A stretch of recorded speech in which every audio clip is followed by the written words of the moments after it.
Pokémon, the strongest trainer. Welcome back, brave explorers of impossible worlds. We are excited to have you here to continue this odyssey together. Before we continue, everything you'll hear is pure fiction, so please don't try to replicate combat techniques at home. This wonderful story and all its rights belong to its brilliant original author. We are only the messengers of entertainment. Want another dose of adventure? Subscribe to our YouTube channel so you don't miss a single chapter, and if you can't wait, our Patreon has exclusive surprises you'll love. Chapter 176 entering the top 32. 10 minutes later, Feng left his arena, but he didn't leave. Instead, he headed for the A3 arena. Through communications over the past few days, Feng had learned that Satoshi was also competing today. Therefore, he wanted to go over and see the results of Satoshi's training. Following the player's designated passage, Feng arrived at the A3 arena. He found Misty and Brock in the crowd and slowly approached them. Huh? Feng, is your match over? Misty, noticing the noise nearby, turned to look. Surprise crossed her face when she saw Feng. Feng nodded, glanced around carefully, and when he saw that Satoshi and Pikachu had vanished, he knew it was his turn. Congratulations, Brock said congratulatorily, looking at Feng, who looked neither sad nor happy. Knowing Feng's abilities, he knew victory in the main event was a sure thing. Feng smiled faintly at Brock's words, not engaging in further discussion. Instead, he shifted his focus to the battleground. This time, Satoshi's opponent was a trainer from Blue Planet named Miyamoto Jiro. His starting Pokémon was a Raigan, presumably at the peak of elite power. Facing the ferocious Raigan, Satoshi pondered for a moment before sending out his Bulbasaur, a scene that left Feng utterly stunned. Satoshi had actually abandoned his title of Reverse Master this time? Feng turned, gestured at the battle before him, and said to Misty and Brock, "It seems Satoshi has made considerable progress with Professor Oak's help." Brock and Misty, after hearing Feng's words, reflected on the past week and sighed helplessly. Then, they slowly recounted Professor Oak's special training for Satoshi. So that's how it is. Professor Oak really has it tough, Feng said with a sudden realization, his eyes twitching. At this moment, the match between Ash and Miyamoto Jiro began. Miyamoto Jiro had Raidan retract its limbs and head, transforming into a massive ball. With astonishing momentum, it slammed into Bulbasaur. Smash! Raidan's violent roll sent the ground rumbling, sending pebbles flying and sand swirling. Ash watched the scene unfold before him and calmly directed Bulbasaur, using his whip technique to lift himself up and successfully dodge Raidan's attack. Taking advantage of Raidan's moment of inaction, he unleashed Leaf Blade. Sharp blades flew out from behind Bulbasaur, slicing at Raidan, instantly striking its vital points and dealing massive damage. Miyamoto Jiro watched the scene with a grim expression, and was about to retrieve Raidan to rotate his Pokémon. But Ash didn't give Miyamoto Jiro any chance and seized the opportunity to attack, interrupting his plan. Bulbasaur used a Seed Bomb attack, draining Raidan's health and securing the first victory. After some thought, Miyamoto Jiro sent out a gym-level Charmander, which, with its superior strength and attributes, effortlessly defeated Bulbasaur. Ash also sent out a Squirtle, but was still defeated by Charmander's terrifying flames. In the decisive moment, Ash sent out his Pikachu. Pikachu seemed to sense Ash's determination to win and, instead of acting, simply ripped through his opponents, defeating Charmander and Onix in quick succession. Ash thus secured the victory. Pikachu wasn't acting? That's a bit unrealistic. Feng rested his chin on his hand, a look of surprise in his eyes. Just as Feng was lost in thought, Ozzy emerged from the battle arena, beaming before them. He declared with a beaming smile, "Misty, Brock, and Feng, did you see that? I won." Feng and the others exchanged glances, each seeing the frustration in the other's eyes. They shook their heads slightly. "Hey, what are you looking at?" Ozzy remarked, somewhat disapprovingly, observing Feng and the other two's actions. Misty, upon hearing Ozzy's words, bluntly retorted, "Even if you won, it was all thanks to Pikachu." Pikachu, after hearing Misty's words, rubbed its head sheepishly, its ears drooping as it shouted. Ozzy, his face embarrassment, said, "That's true, but can't you give me some face?" Seriously, Feng glanced at the two men sabotaging each other, shook his head slightly, and left. Time slipped slowly, and in the blink of an eye, another 3 days had passed. After several days of competition, The quartz tournament had intensified. Lu Feng had won consecutive matches, gradually reaching the match point for the top 32. Upon hearing the news, Ozzy and the others flocked to Lu Feng's competition venue to cheer him on. Lu Feng, keep up the good work, Ozzy, seated in the spectator booth, shouted as Lu Feng emerged from the players' tunnel. Lu Feng heard Ozzy's voice, glanced over at his seat, and nodded with a hint of a smile. He then quickly walked to the competition stage, awaiting his opponent. 3 minutes later, a young man in green clothes and a Japanese-style hairstyle emerged, appearing directly across from Lu Feng. Lu Feng took a look at the young man, his face filled with surprise. If Lu Feng remembered correctly, this young man was Hoenn, Ozzy's opponent in the quartz tournament. Due to the presence of players from Blue Star, the quartz tournament had become unprecedentedly grand, disrupting much of the original storyline. With this thought in mind, Lu Feng didn't dwell on the matter further. After the referee announced the start of the match, Lu Feng sent out his Eevee as the starting pitcher. The spectators couldn't help but cheer upon seeing Eevee's appearance, cheering on both Eevee and Lu Feng. After all, Eevee's performances had been exceptional, winning over many fans. Zhang, standing across from Lu Feng, looked at Eevee and heard the cheers from the crowd, his expression growing solemn. He had heard the legend of the brown demon that circulated at the quartz conference.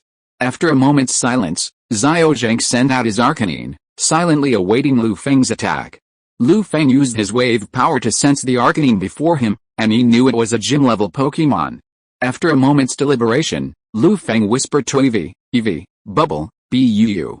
Zhang gazed at the battlefield before him and calmly directed Arcanine, use Pyroblast. Instantly, the living bubble and Pyroblast collided. Under the scorching heat, a white mist filled the battlefield, completely obscuring everything. After a brief stalemate, Pyroblast suddenly burst through the living bubble and spread towards Eevee's position. Lu Feng, observing the scene with a calm expression, said to Eevee, dodge to the right, then, use your repay on Arcanine. Eevee nodded, nimbly leaping to the right, avoiding Pyroblast's attack. Then, he used repay towards Arcanine's position. Thanks to Eevee and Lu Feng's close bond, repay reached its maximum power, delivering a terrifying blow that landed directly on Arcanine. Arcanine let out a painful wail, its body unconsciously falling to the ground. Its breath became extremely weak, and it eventually lost its ability to fight. Zhang watched the scene with a solemn expression, his face gradually frozen. After a pause, he retracted Arcanine and sent out his own Scallop. Scallop appeared and launched a series of ice gravel attacks at Eevee, but Eevee dodged them all. Looking at Scallop not far away, Lu Feng silently directed Eevee, having it perform a series of shocking shocks. After watching Eevee perform shocking shocks, Zhang had Scallop use Shell Retreat, attempting to use the thick and hard shell to resist the electric attacks and improve its defense. Scallop quickly used Shell Retreat. Although the double shell protection mitigated the electric damage somewhat, it accidentally triggered a paralysis effect. Eevee seized the opportunity and immediately attacked with a full power of Shocking Shock. Seeing both of his Pokémon defeated by Lu Feng, Zhang sighed helplessly and sent out his final Pokémon. It was an elite Venusaur. Lu Feng glanced at it calmly, then used Eevee's high-speed movement to approach Venusaur and unleashed a fiery attack on it. Burned by the scorching heat, Zhang's Venusaur collapsed, losing the chance to continue the match. Upon seeing this, the referee declared Lu Feng the winner. After several days of competition, Lu Feng entered the top 32 of the quartz tournament. The crowd around him, seeing Eevee once again defeat 3 opponents, was filled with enthusiasm, and cheers resounded through the air. Lu Feng, with Eevee, gestured to the crowd and then left the stage. Chapter 177 16-8, Duel with Xiaomao. February 20th, Monday. As the days passed, the quartz tournament was in full swing. During this time, Lu Feng, using Tajikis, decisively defeated a Blue Star player who had reached the top 32, advancing directly to the round of 16. After a day's rest, Lu Feng returned to the quartz arena to compete in the round of 16. After a series of draws, his opponent for today's match was finally determined. Lu Feng glanced at the big screen and was stunned when he saw a familiar avatar. A strange expression crossed his face, his eyes filled with surprise.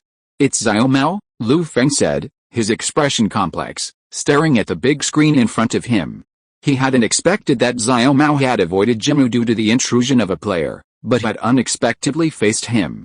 Is this considered a plot-correcting ability? Lu Feng asked in a low voice, his eyes full of thought. Shortly after hearing the announcement, Lu Feng shook his head, no longer dwelling on the question, and walked towards the battle arena. Xiao Mao was already waiting for Lu Feng on the battlefield. Upon seeing Lu Feng appear, Xiao Mao, full of fighting spirit, addressed him, "Lu Feng, I've heard so much about you from Grandpa. Today, let me see why Grandpa speaks so highly of you." Hearing Xiao Mao's voice, Lu Feng suddenly looked up and solemnly addressed him, "I won't let you down." In the stands, Xiao Zhi and the other two stared at the information displayed on the big screen, looking at each other in bewilderment.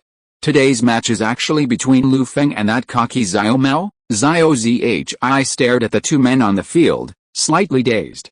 "Are you okay, Xiao Zhi?" Brock saw Xiao Zhi's absent-minded look, a hint of worry on his face. Xiao Zhi, hearing Brock's words, shook his head and sighed. "Brock, I'm fine. It's just a little regretful that I can't defeat Xiao Mao in person at the Quartz Conference." Brock and Misty, hearing this, remembered a promise Xiao Zhi had made with Xiao Mao, and fell silent for a moment. Then, the referee's voice rang out, instantly capturing their attention. Ash and the other two returned their attention to the battleground, intently watching the clash between Lu Feng and Xiao Mao. After the referee announced the start of the match, Xiao Mao tossed his Pokéball and sent out his Umbreon. Lu Feng carefully sensed it and could clearly tell that Xiao Mao's Umbreon was gym level. As expected of a trainer who made Itsuki send out Muto in a gym tournament, his strength truly cannot be underestimated, Lu Feng thought to himself. After a brief moment of reflection, Lu Feng sent out his Tajikus. Seeing that Lu Feng's first Pokemon was Tajikus, Xiao Mao's expression grew extremely serious. As Professor Oak's grandson, he naturally understood the situation, which was extremely unfavorable to him. Tajikus's fairy type would deal double damage to Umbreon, while Umbreon's own moves would only be half as effective. Furthermore, since Tajikus was airborne, standard close-range physical attacks required careful timing to be effective. This significantly limited Umbreon's potential. Xiao Mao was silent for a moment, intending to let Umbreon survive the first round before rotating his Pokemon, thus turning the tide. He fixed his gaze on Umbreon and spoke in a deep voice, "Umbreon, high-speed star." Umbreon, upon hearing Xiao Mao's command, looked up at Tajikus in the sky and unleashed a series of star-shaped attacks. Lu Feng, upon hearing Xiao Mao's command, calmly commanded, "Tajikus, dodge." Tajikus, watching the stars fly towards him, dodged nimbly, using its flight advantage to easily avoid Umbreon's attack. Suddenly, Lu Feng noticed Xiao Mao's movements. After a moment's reflection, a smile crossed his face. Now understanding Xiao Mao's plan, he quickly addressed Tajikus. "Tajikus, magic flash." Tajikus softly moaned, a brilliant pink light erupting from its body as it slammed towards Umbreon's position. Xiao Mao's expression darkened as he watched the scene unfold before him.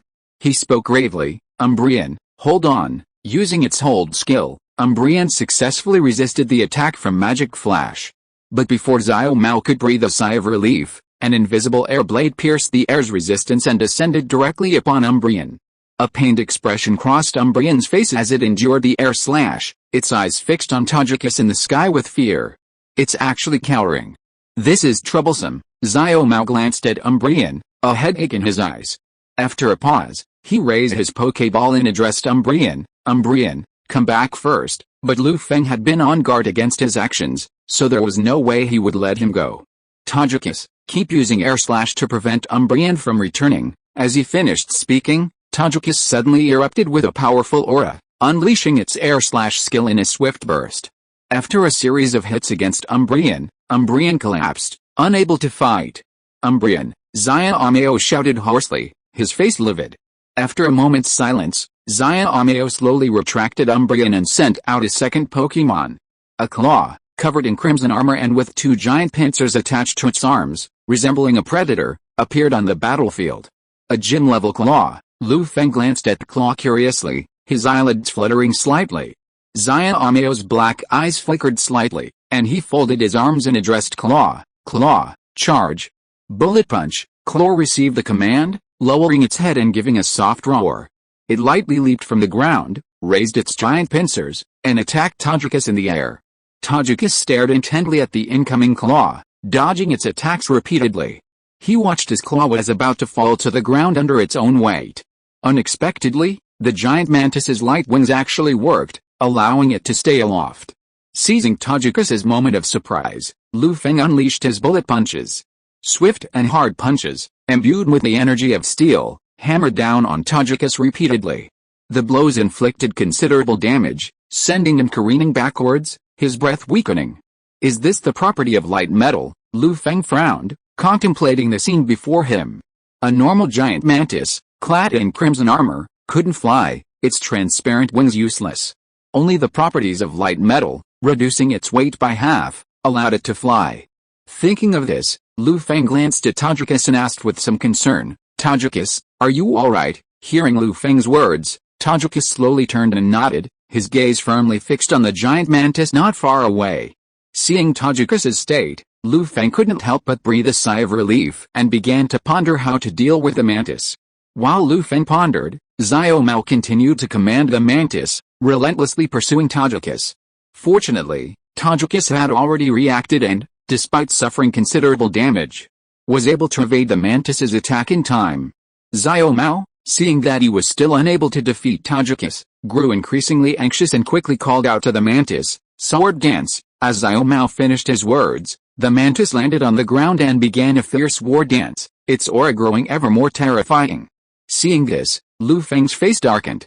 He immediately addressed Tajikus, "Magic fire, interrupt the mantis's charge." "Pock!" Tajikus chirped softly, and a scorching flame erupted from its mouth, sweeping towards the mantis's position. A scorching heat, carrying a massive amount of flame energy, descended directly upon the vicinity of the giant mantis, steadily advancing towards its position.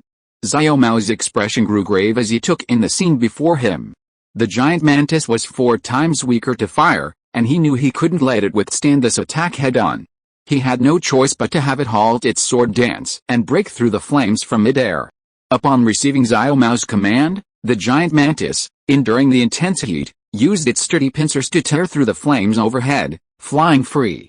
Xiao Mao breathed a sigh of relief at this scene. But it wasn't long before his expression darkened again. Seeing a figure appear not far from the giant mantis, he quickly called out, "Giant mantis, watch your back." The giant mantis flapped its transparent wings and looked behind it. It saw Tajikus appear nearby, spewing a stream of blazing flames at it.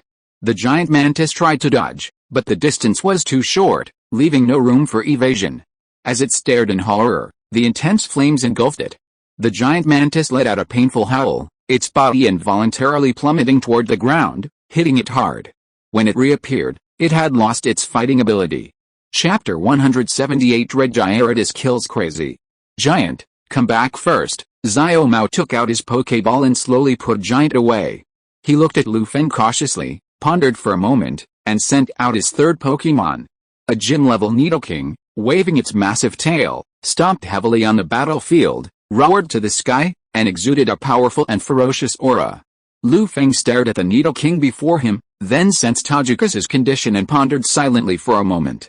After a moment, Lu Feng took out his Pokeball, took Tajikus back, and sent out his own red Gyarados. This Gyarados is so huge. But why is it red? Xiaozi, sitting in the audience, looked at the red Gyarados sent out by Lu Feng and exclaimed in amazement at its size. After seeing its color, he couldn't help but ask a question. "This is an odd-colored Pokemon?" Brock heard Xiaozi's question, staring intently at the red Gyarados as he softly explained to Xiaozi. Xiaozi's explanation gradually dawned on him, and he looked at the red Gyarados on the battlefield with excitement. "This red Gyarados is so powerful." Xiaozi stared intently at Lu Feng's red Gyarados, feeling its might and saying with envy. The other audience members, who were still unaware of odd-colored Pokemon, also began to exclaim in surprise at the Quartz Conference host's introduction, watching the red Gyarados with intense excitement. "It's actually an odd-colored Gyarados," Xiaozi said, his eyes fixed on the red Gyarados, his heart pounding. Lu Feng couldn't help but chuckle at the other's words and shook his head slightly. This wasn't a real odd-colored Pokemon, but rather a human-induced accident. Xiao Mao was silent for a moment, then suddenly raised his head, looking at Lu Feng with a proud expression. He addressed Nidoking, "Nidoking, charge. Use poison attack." With a roar, Nidoking swiftly moved his massive body toward the red Gyarados' location. Raising his spikes, he launched a poison attack at the red Gyarados. Water cannon, stop it! At Lu Feng's command, the red Gyarados' body swirled violently, unleashing a torrent of water. It unleashed its water cannon skill, blasting it fiercely at the approaching Nidoking. Instantly, the water from the water cannon slammed heavily into Nidoking, sending it reeling backwards, a pained expression on its face. As Nidoking retreated, the entire battlefield was flattened, as if plowed, leaving a shattered mess. Xiao Mao clenched his fists, took a deep breath, and said to Nidoking, "Nidoking, counterattack with 100,000 volts." Nidoking straightened up, gasping for air. A powerful golden electric current erupted from his body, shooting straight towards the red Gyarados. Lu Feng glanced at Nidoking and calmly instructed the red Gyarados, "Gyarados, leap up, dodge Nidoking's attack." The red Gyarados gathered its strength and leaped skyward, leaping high into the air, narrowly avoiding the 100,000-volt attack. Using the weight of its fall, it slammed down hard towards Nidoking's position. A loud boom echoed, and smoke rose from the ground, obscuring the entire scene. Lu Feng took in the scene before him and addressed the red Gyarados, "Gyarados, take this opportunity to use Dragon Dance." Roar! The red Gyarados roared, and under the cover of smoke, it launched into Dragon Dance. With the help of this ancient, mysterious dance, the red Gyarados' attack and speed were dramatically increased. Xiao Mao, upon hearing Lu Feng's command, tried to stop the red Gyarados. But the smoke obscured his vision, making it impossible to see its position. He could only sigh regretfully and turn to Nidoking, saying, "Nidoking, charge." Nidoking silently activated his charge skill on the spot, concentrating his mind intensely. By the time the smoke cleared and the battlefield reappeared, the red Gyarados had already completed its Dragon Dance amplification, its aura becoming incredibly deep and terrifying. Seeing the transformation in the red Gyarados, Xiao Mao knew he couldn't wait any longer, and quickly commanded Nidoking to attack it. "Nidoking, take this opportunity to use your Thunder Punch." Nidoking nodded, strode closer to red Gyarados, and raised his right fist, shimmering with golden light and engulfed in a hissing electric current, and swung it forcefully at red Gyarados. "Gyarados, Water Tail." Lu Feng calmly observed the battle before him and commanded red Gyarados in a composed tone. Sensing the powerful current approaching, red Gyarados roared fiercely, swung its massive tail, and unleashed a devastating wave of force, striking Nidoking. Instantly, Thunder Punch and Water Tail clashed, the golden current flowing along the water and striking red Gyarados. Driven by Gyarados' immense power, the water stream, too, lashed out heavily against Nidoking. Both red Gyarados and Nidoking suffered damage from each other, each whimpering, expressions of pain on their faces. The spectators watched the intense battle, holding their breath, their gaze fixed on the match with intense tension. After a brief stalemate, Nidoking gave way, collapsing to the ground, unable to fight. Lu Feng observed the sudden change calmly, having anticipated it, and his face showed no sign of surprise. After all, the red Gyarados far surpassed Nidoking's strength. Even with 6 Dragon Dances amplified, it still employed water-based physical attacks that countered Nidoking's. If Nidoking could withstand it, that would be truly incredible.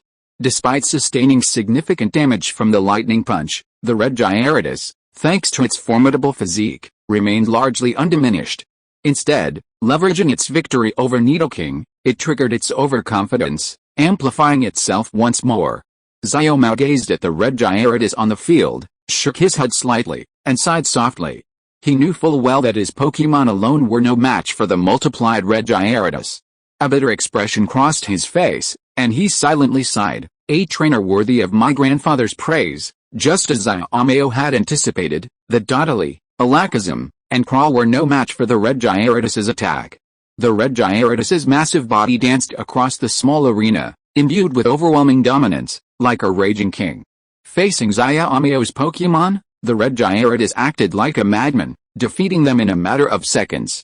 As Xiao Mao's last available Pokémon vanished from the big screen, the tournament concluded. With the referee's loud announcement, Lu Feng advanced directly to the quarterfinals of the Quartz tournament.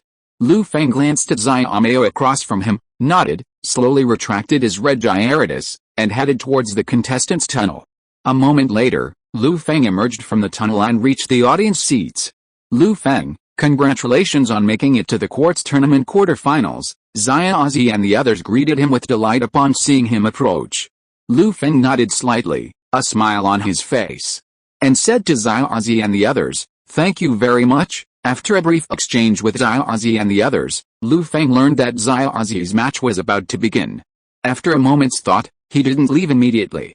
Instead, he sat in the audience, watching Xiaozi's match with Xiagang and Xiaoxia. Huh? Xiaozi's opponent is actually him? Lu Feng looked at the match information displayed on the big screen, staring intently at Xiaozi's opponent's portrait, and couldn't help but let out a surprised cry.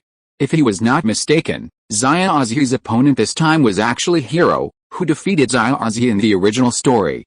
Lu Feng had never imagined that, with this player's intrusion, Xiaozi would actually be able to face Hero in the round of 16. It was simply a powerful plot twist. Brock and Misty, who were standing beside him, heard Lu Feng's exclamation and glanced at him in confusion. They asked, somewhat bewildered, "Lu Feng, what's wrong?" Lu Feng pointed to the information on the big screen and explained, "I was just a little surprised to see Satoshi's opponent." Misty and Brock looked at Lu Feng with confusion, but after hearing his explanation and seeing that he looked calm, they stopped asking. Thanks to Lu Feng's warning, Satoshi didn't fall into the trap of the true protagonists as in the original story. Instead, he conserved all his strength to fight Hero. With the help of Pidgeot, Pikachu, and Squirtle, Satoshi defeated Hero and secured his spot on the quarterfinals. Seeing this scene, Lu Feng was slightly distracted, his heart filled with emotion. After congratulating Satoshi, Lu Feng returned to the contestant village. Chapter 179, Top 4 Match, vs Wu Feng. The spring day was warm and gentle, with a gentle breeze. As time passed, the quartz tournament drew to a close. After defeating Xiaomao and advancing to the quarterfinals, Lu Feng encountered a less powerful but fortunate Kanto trainer. Leveraging Tajikas's air slash and the flinch effect of each strike, he effortlessly secured a spot in the semifinals. Compared to Lu Feng, Xiaozi's situation wasn't quite as good. During the quarterfinals, he unexpectedly encountered a formidable trainer. This trainer was none other than Jimu, the same trainer who defeated Xiaomao in the original story. With his immense power, he decisively defeated Xiaozi, effectively stopping him in the quarterfinals. This was due to Charizard's disobedience and Pikachu's intervention, otherwise, the outcome of this tournament would have been somewhat unpredictable. However, compared to Xiaozi's initial position in the round of 16, reaching the quarterfinals was a significant improvement. February 23, Thursday. After a short break, Lu Feng received another competition notification. He checked the quartz tournament's official website to find out who his next opponent would be.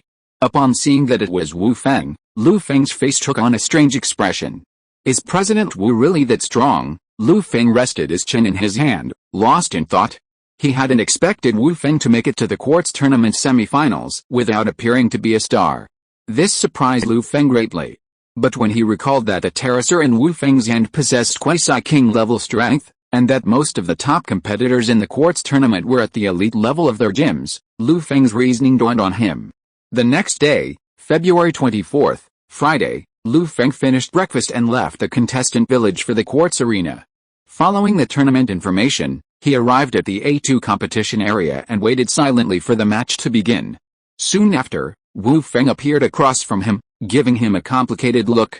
President Wu, I didn't expect to fight you under such circumstances. Lu Feng raised his head, a glint in his dark eyes, and spoke in a melodious voice.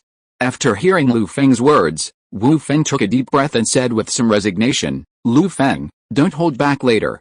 Let me see your strength. Lu Feng glanced at Wu Feng in surprise.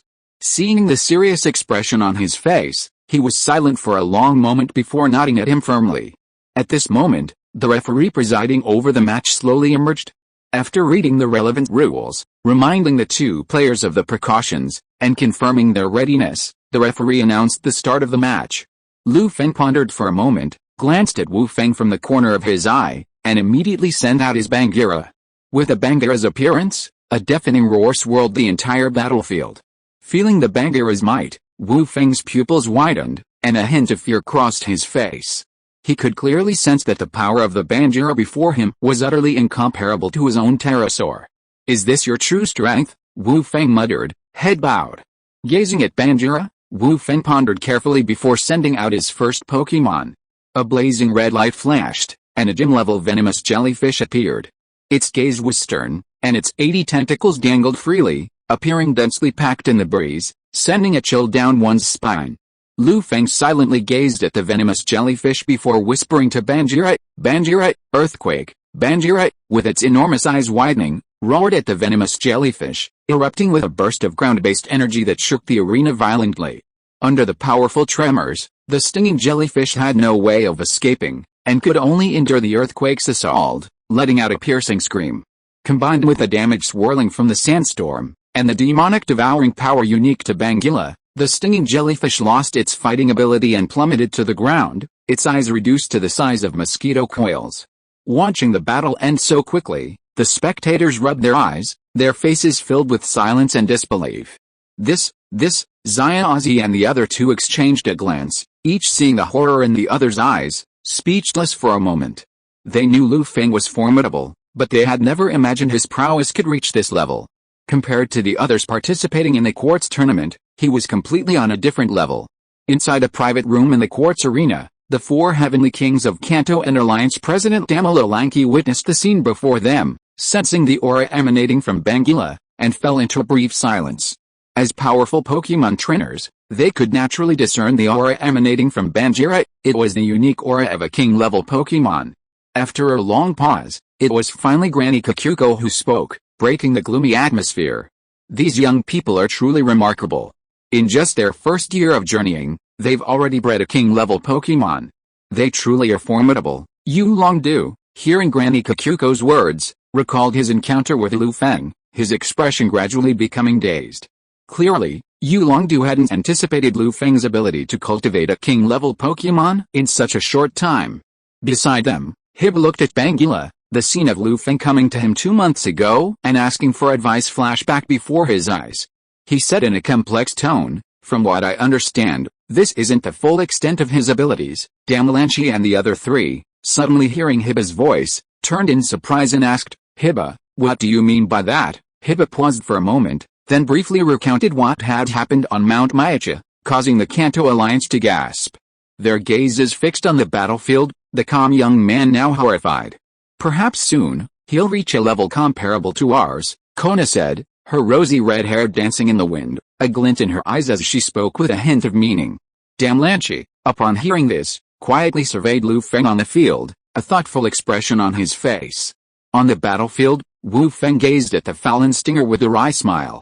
He shook his head slightly and sent out his second Pokemon. It was a brown, humanoid Pokemon with partially spring-like arms and legs, no mouth, and a deep gaze.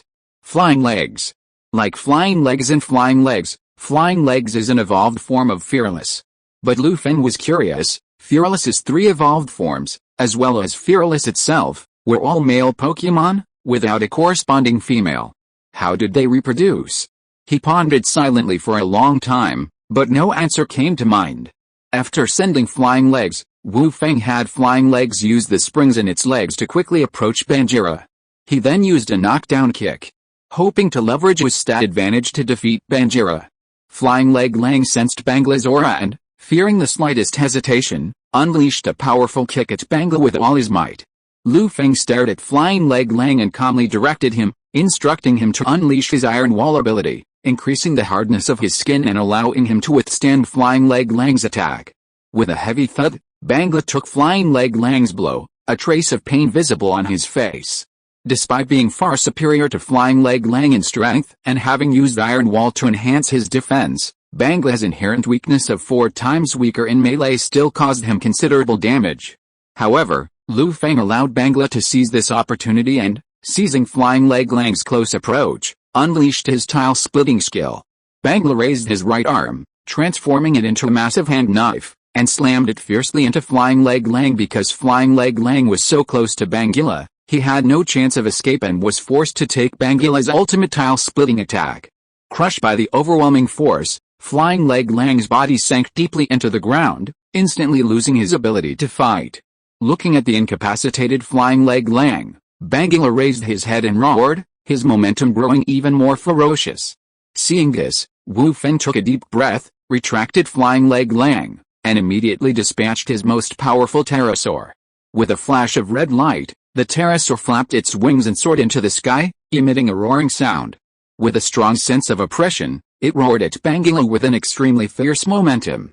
Bangila sensed the pterosaur's aura, a look of disdain on his face, and roared low, with a powerful will, to intimidate the pterosaur. Sensing the energy from Bangila, the pterosaur's eyes flashed with solemnity, and it stared back fiercely. Feng looked at the pterosaur calmly, and when he found that its aptitude had risen to the level of a heavenly king, he looked deeply at Feng across from him, and the expression on his face became somewhat intriguing. Chapter 180 Final Opponent. Elsewhere, Feng breathed a sigh of relief when he saw the pterosaur appeared unaffected. All my hard work has paid off, he muttered to himself, a smile flickering in his eyes. He knew he had expended immense effort to improve the pterosaur's abilities. Seeing it defy Bangila's threat naturally filled him with satisfaction. After a brief moment of reflection, Feng addressed the pterosaur. Pterosaur, primal power, the pterosaur roared, its wings gliding through the air. A faint glow emanated from its body, its aura growing as it attacked Bangila. Feng glanced calmly at Bangila and said in a deep voice, Bangila, rock slide. Bangila roared with a fierce aura, lifted a massive rock, and slammed it down into the pterosaur in the sky. Boom! Bangila took a few steps backward, his armor scratching white marks. He roared in pain, and then the pterosaur's attack followed. The pterosaur, soaring through the sky, was also struck by the boulder. Its body teetered under the impact of the rockfall, and a pained expression crossed its face. Feng's expression darkened as he observed the scene before him. After a moment's reflection, he directed the pterosaur, sharp stone attack. As his voice sank, the pterosaur's eyes sharpened, and its aura coalesced. The pterosaur flapped its wings, gliding through the air. With a high-pitched howl, it unleashed its sharp stone attack technique, striking Bangila. The sharp rock, brimming with powerful energy, pierced Bangila's body. The aura condensed on the rock's tip sent a chill down the spines of the onlookers. Watching the approaching sharp rocks, Feng calmly commanded, Bangila, use the tile-splitting technique. Bangila raised his right hand, transforming it into a massive knife. With a ferocious aura, he swung it down fiercely at the oncoming rock. Instantly, a terrifying surge of power shattered the sharp rock into a shower of dust. Having shattered the attack, Bangila took off, rapidly approaching the pterosaur with a resounding roar. Feng watched Bangila, whose aura grew increasingly terrifying, and whispered, Rock blockade. Bangila glanced at the pterosaur in the sky and began his rock blockade technique, hurling rocks at it, blocking its movement and forcing it to lower its altitude. Feng, watching this scene, felt a surge of anxiety, but there was nothing he could do. He instructed the pterosaur to avoid the rocks and wait for an opportunity to strike back at Bangila. The distance between the pterosaur and Bangila gradually closed. Feng's lips curled up into a smile as he addressed Bangila in a deep voice, Now, use ultimate charge. Upon receiving Feng's command, Bangila stamped his feet vigorously, a surge of energy erupting from his body. With a fierce expression on his face, he charged towards the nearby pterosaur. Due to the rock blockade, the pterosaur's flight altitude was not very high. Seeing Bangila charging towards it with all his might, a hint of fear flashed in the pterosaur's eyes. Feng sensed Bangila's terrifying aura and knew this attack was unavoidable.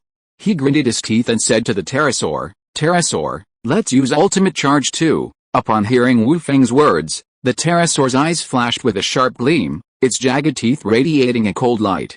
With all its might, it flapped its wings and charged head-on towards Bangila. Boom! With a resounding crash, Bangila and the pterosaur collided forcefully.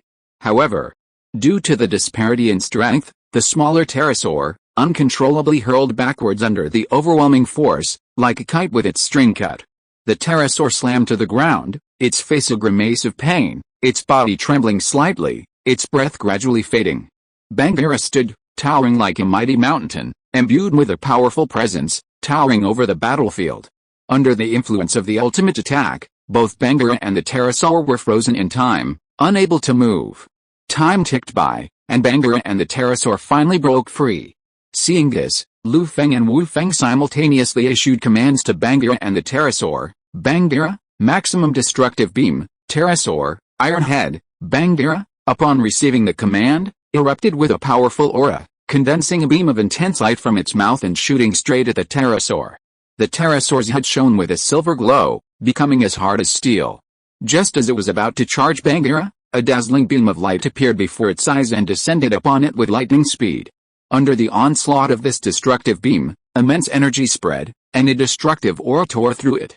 The pterosaur let out a wail, a look of resignation in its eyes, and plummeted to the ground, losing its last remaining fighting ability. Wu Feng sighed as he gazed at the fallen pterosaur. He took out his Pokeball and retrieved the pterosaur. After a moment's reflection, he looked towards the referee station and, with a hint of resignation, declared, "Referee, I surrender this match." The spectators around him heard Wu Feng's words, their faces twisted into a knot, and they began to discuss the situation. The referee, stunned, finally regained his composure and solemnly asked, "Wu Feng, are you sure you want to surrender?" Wu Feng glanced around, ignoring the clamor.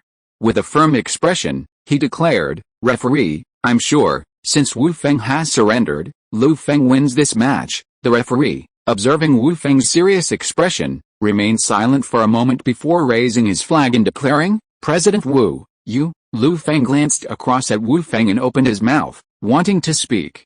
Before he could say anything, Wu Feng waved his hand and said calmly, "Pteranodon is already my strongest Pokemon. The remaining Pokemon aren't even gym level." Lu Feng, upon hearing his words, naturally understood his intention. Wu Feng knew his remaining Pokemon couldn't pose a significant threat to his Bagheera. He made this choice to avoid meaningless harm. After a moment's silence, Lu Feng nodded and silently retracted his Bagheera. "The next match is up to you." Wu Feng stared at Lu Feng, a smile on his face, and said expectantly. After hearing his words, Lu Feng held his gaze for a moment, nodded solemnly, and said, "I won't let you down." After defeating Wu Feng and securing a spot on the finals, Lu Feng didn't leave immediately. Instead, he quietly waited in the audience for the results of the next semi-final match. He wanted to see who his next opponent would be, so he could decide which Pokemon to send out. After a while, another semi-final match began, pitting Jimmu against a trainer from Johto. An hour later, Jimmu, with the help of Raiden, defeated his opponent's final Pokemon, securing his spot on the finals. "This trainer named Jimmu is truly powerful," Brock exclaimed, watching Jimmu on the field. He turned to Lu Feng and asked, "Lu Feng, are you confident in the next match?" "This Jimmu is truly exceptional, otherwise I wouldn't have lost," Ash said, looking at Jimmu with a hint of frustration. Lu Feng, his expression expressionless, a hint of a smile playing on his lips, whispered to them, "Tomorrow, watch me win the quartz tournament." After learning their opponents, Lu Feng exchanged pleasantries with Ash and the others before departing, heading back towards the contestants' village. Lu Feng wasn't particularly concerned about tomorrow's match. Judging from the strength Jimmu showed today, he is at most a quasi-king level trainer. With the 4 king Pokemon in Lu Feng's hands, it is not difficult to defeat him. Chapter 181 Quartz Conference Finals. The sun rose and the moon set, light and darkness alternated. As dawn tore through the night, the first rays of sunlight descended, signaling the dawn of a new day. Lu Feng gradually awoke from his slumber, awakened by the crisp chirping of birds outside the window and the delicate fragrance of flowers and plants wafting on the breeze. He pulled out his watch and checked the time, realizing there was still some time before the competition began. He stretched himself and scrambled out of bed, sleepily. After washing up and having a simple breakfast, he left the athletes' village. 10 minutes later, Lu Feng arrived at the quartz arena. Following the official competition information, he arrived at his competition venue and quietly waited. There was still an hour left before the competition began. Yet, the quartz arena was already packed with spectators, and the surrounding stands were densely packed. Perhaps it was because today was the final match of the quartz conference. The surrounding stands were filled with boisterous voices, seemingly discussing who would win the championship. Lu Feng listened to the chatter of the crowd, a smile etched on his face as he quietly sat in the players' lounge. Time slowly passed, and it was almost time for the competition. The Kanto League's president, Damerlanki, appeared, accompanied by the 4 heavenly kings of Kanto. They ascended the podium and sat quietly, watching today's championship and runner-up match. The already excited audience, watching the 4 heavenly kings appear, suddenly ignited their excitement, eagerly anticipating the start of the competition. Soon after, the tournament's host appeared and explained the schedule for the day. First, the third-place match would pit Wu Feng against a trainer from Yuhong City. Then, The championship and runner-up match would take place between Lu Feng and Jimmu. The excitement on the faces of most of the audience dimmed after hearing the schedule, and they waited with apathy. After all, they had come to witness the new quartz tournament champion. At 10:30 a.m., the third-place match began. After 2 hours of competition, Wu Feng emerged superior, defeating the Yuhong City trainer with his quasi-prodigy level fossilized pterosaur and securing third place. At 2:30 p.m., the announcement sounded, and Lu Feng stood up and slowly walked towards the battle arena. Upon seeing Lu Feng and Jimmu enter the arena, the crowd erupted in cheers, igniting the excitement of the entire arena. After a brief preparation, the referee announced the start of the match. Jimmu, sporting a green afro, glanced at Lu Feng solemnly. Having gathered relevant information, he knew his opponent was quite formidable. After a brief moment of deliberation, Jimmu dispatched his Raiden, hoping to leverage his power to secure victory in the first round. Lu Feng, sensing Raiden's quasi-prodigy aura through his wave guide, nodded in agreement. In the original anime, Xiao Mao's Nidoking was defeated by this Raiden, stopping him at the top 32. Lu Feng glanced at the Pokeballs at his waist, pondered for a moment, and then suddenly made a decision. With a blazing red light, Swampert appeared on the playing field. As his first tournament champion, Lu Feng wanted his starting Pokémon to secure victory. It's Swampert. On the podium, Ziba's face was filled with surprise upon seeing Lu Feng's starting Pokémon. Kona looked at Ziba with some confusion, and asked curiously, "What's so special about this Swampert?" Ziba stared at the Swampert on the field, his expression complicated. "Have you ever seen a Swampert that's immune to status effects and can activate Ripstream at any time?" The others fell silent after hearing Ziba's words. After a long pause, Kona broke the silence, exclaiming in disbelief, "That's impossible. Doesn't the Riptide ability require a Water-type Pokémon to be in critical condition to trigger?" As an Ice-type Pokémon master, she naturally understood Water-type Pokémon. So, after hearing Shiba's words, she found them a bit far-fetched. Shiba looked at her seriously, but didn't directly refute her.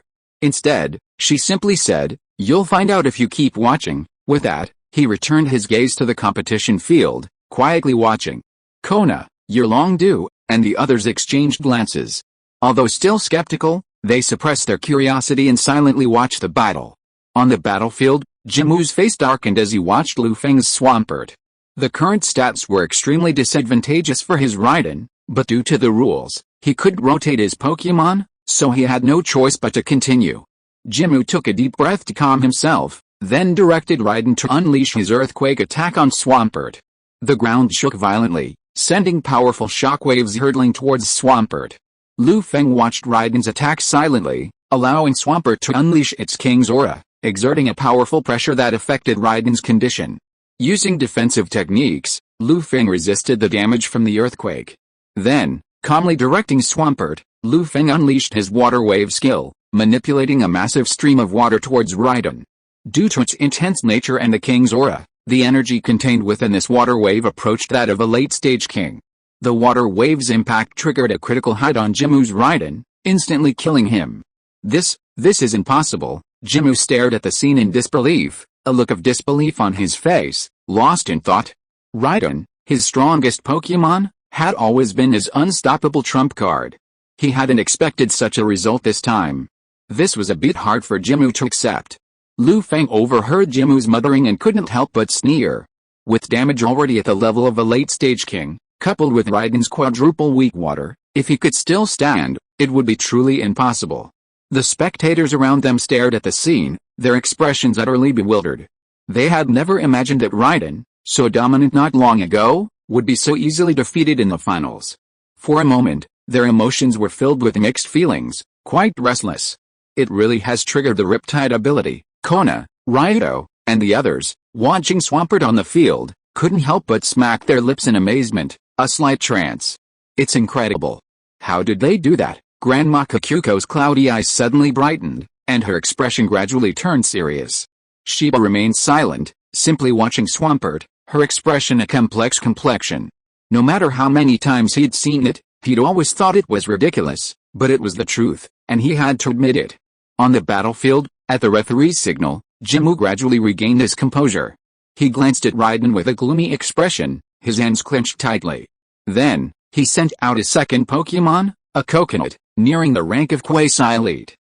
Feng, observing the coconut on the field, naturally understood Jimu's plan. He wanted to leverage his stat advantage to close the gap between the two. Feng shook his head slightly, a sharp glint in his eyes, and instructed Swampert to unleash its ice punch. Swampert's immense strength and ice attribute restraint naturally overcame the already much weaker coconut, unable to withstand its attack. Under everyone's gaze, coconut was once again instantly slain by Swampert. Seeing his coconut fall, Jimu couldn't help but sweat, gradually soaking his clothes. His expression grew increasingly tense and frustrated. Then, Jimu's third Pokémon appeared, a gym-level Karis. Karis sported two massive horns covered in tiny spikes, exuding a ferocious aura. Although Jimu attempted to command Karis, using the guillotine attack, hoping for a one-hit kill, the outcome remained unchanged. Luck wasn't on his side, and the guillotine's bonus didn't trigger. Feng used Swampert's freeze punch, harnessing its icy energy to defeat Karis once again. Jimu silently retracted Karis, his spirits shrouded in depression. He stared at Feng, whose expression remained impassive not far away, as if he were looking at a demonic deity. He felt a wave of despair. The spectators in the stands, watching the match unfold before them, shook their heads, their hearts filled with pity for Jimu. Though the match wasn't over yet, everyone knew the vast disparity in strength between the two sides. With just one Swampert, Feng could rip through Jimu's entire team. Unless Jimu could pull out a legendary Pokémon, victory would be a matter of course. Just as they expected, no matter what Pokémon Jimu sent out, Feng's Swampert would instantly destroy them in a terrifying manner. Jimu's Pokémon, facing a king-level Swampert, had no chance of fighting back. Chapter 182, Winning the Conference, Reminder from Yulongdu. 15 minutes into the match, with Jimu's last Pokémon rendered incapacitated, the match officially ended. No one could have imagined that the finals would last only 15 minutes, ending before anyone could even recover. The referee glanced at Feng and, with a trembling voice, said, "Congratulations, Feng, for winning the quartz tournament finals." The audience fell silent for a moment, then erupted in excitement. The entire arena was ablaze with passion, countless spectators and trainers cheering for Feng's victory. Cheers and shouts echoed endlessly throughout the arena. They knew full well that the winner of this quartz tournament had been declared. At that moment, golden sunlight streamed down from the sky above the arena, illuminating Feng with a touch of brilliance. "I never thought this quartz conference would end this way," Lanky said with deep emotion, his gaze fixed on Feng on the field. The four heavenly kings of Kanto beside him nodded in agreement. After a long moment, Yulongdu recovered and said to Lanky with a smile, "President, we'll need you to preside over the awards ceremony." Lanky nodded slightly and left the podium with the four heavenly kings. After the competition, the league staff came to Feng and led him to a designated lounge. They waited quietly for the awards ceremony. After a half-hour break, Feng, led by the staff, arrived at the Champions Hall, not far from the arena. The hall was vast, filled with a variety of photos, all of which were of trainers and Pokémon. Feng perused them carefully, a look of curiosity on his face. Although he already had a guess, he couldn't help but ask the staff member nearby, "What are the photos stored here?" Noticing Feng's confusion, the staff member gently explained, "The photos displayed here are from past quartz tournament champions. The photo of you and your Pokémon will also be placed in the Hall of Champions, for future generations to admire." Feng nodded, a look of understanding on his face. As they continued forward, the long corridor of the Hall of Champions gradually came to an end, and the photos further in were becoming fewer and fewer. Suddenly, Feng reached the end of the corridor and stopped short at a photo not far away. The trainer in the photo looked extremely young, surrounded by a number of rare Pokémon. Feng stared intently at the photo before him, feeling a sense of familiarity. After pondering it deeply, a flash of inspiration struck Feng, and a look of surprise crossed his face. He suddenly turned around, pointed at the photo in front of him, and asked the staff member, "Is the trainer in this photo Professor Oak?" The trainer's silhouette vaguely resembled Professor Oak, but Feng was still unsure. Upon hearing Feng's question, the staff member walking in front of him turned and looked in the direction Feng pointed. Seeing the trainer's appearance, he nodded and said, "This is a photo Professor Oak took 30 years ago. That was when the Kanto League was just established, and Professor Oak was the tournament champion." The staff member paused for a long moment, a look of regret on his face. He continued, It's a pity that Professor Oak's trainer status has been overshadowed by his reputation as a Pokémon doctor. If he had continued on his path as a trainer, perhaps the Kanto region champion title wouldn't have remained vacant for so long. It's fair to say that the Kanto region is the original birthplace of the Pokémon League. But the lack of their own league champion has become a source of grief for many Kanto residents. Lu Feng gazed at the sorrowful staff, silent for a long moment before smiling and saying, "It's also precisely because Professor Oak specializes in the path of a researcher that many new trainers have avoided many detours, contributing significantly to the development of the Kanto League." Upon hearing this, the staff member froze for a long moment, remaining silent. Then, led by the staff member, Lu Feng entered the depths of the Hall of Champions. Gazing at the closed door not far away, Lu Feng lost in thought. Then, the staff member solemnly explained to Lu Feng, "Behind that door is where the tournament champions take their group photo. The president and the 4 kings are waiting for you at the back door." Lu Feng nodded, thanked the staff member, and then approached the door. He took a deep breath and pushed it open with force. With a soft click, the door in front of Lu Feng slowly swung open. Through the crack in the door, Lu Feng could see figures of various sizes emerging from behind. However, due to the backlight, their appearance was blurry and unclear. When the door fully opened, Lu Feng stepped inside. The 4 heavenly kings of the Kanto League and the president of the Pokémon League looked at him warmly with smiles. Looking at the 5 people before him, Lu Feng hurried forward and greeted them one by one. Yu Longdu fixed his eyes on Lu Feng, his expression complex, and said, "I can't believe a rookie trainer from just a few months ago has become the champion of the Quartz tournament. Don't forget to come with me to Yanmo City in a few days to participate in the Dragon Cave trial." Hearing Yu Longdu's reminder, Lu Feng suddenly remembered the Dragon Cave trial and nodded earnestly, expressing his gratitude.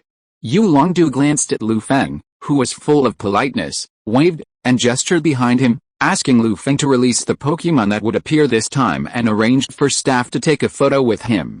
After the group photo, Damalanchi and the 4 heavenly kings led Lu Feng to the main venue for the awards ceremony. The venue was packed with people, a sea of activity.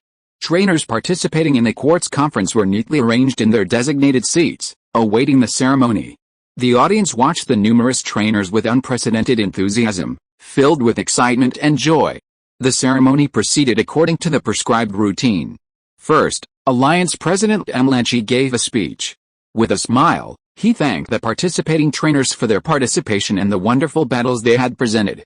Then, Damalanchi looked towards Lu Feng and the others and announced in a resounding voice, "Now, please invite the top 3 players from the Quartz Conference to the stage." Lu Feng and the others exchanged glances and approached the podium together.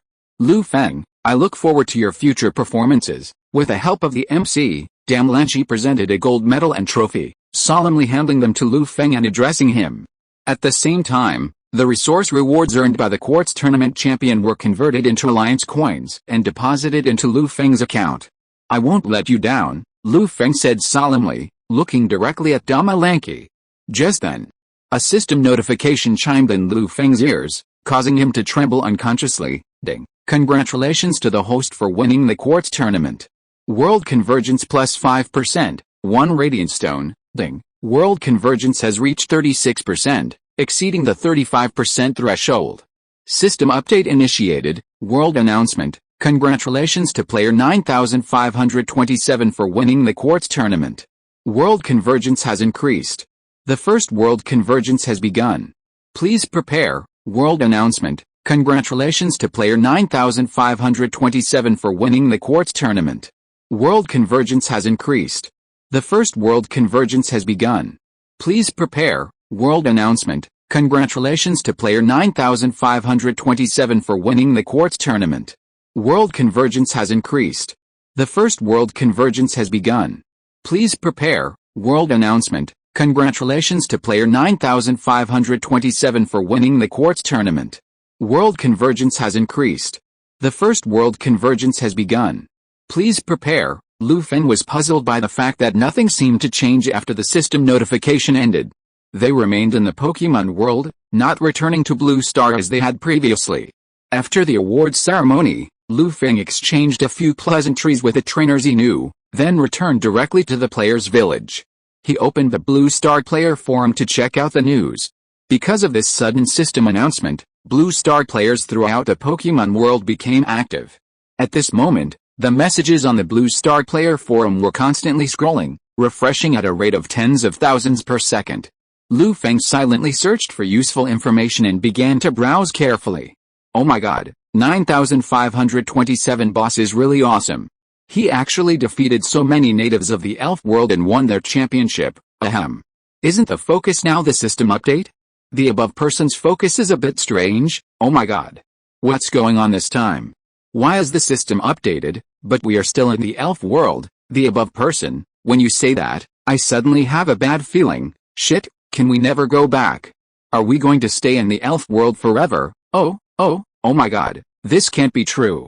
Then who will inherit the and who left on Blue Star? Is there any big guy who can come out and summarize it? Don't always bother us big guys, we are busy too.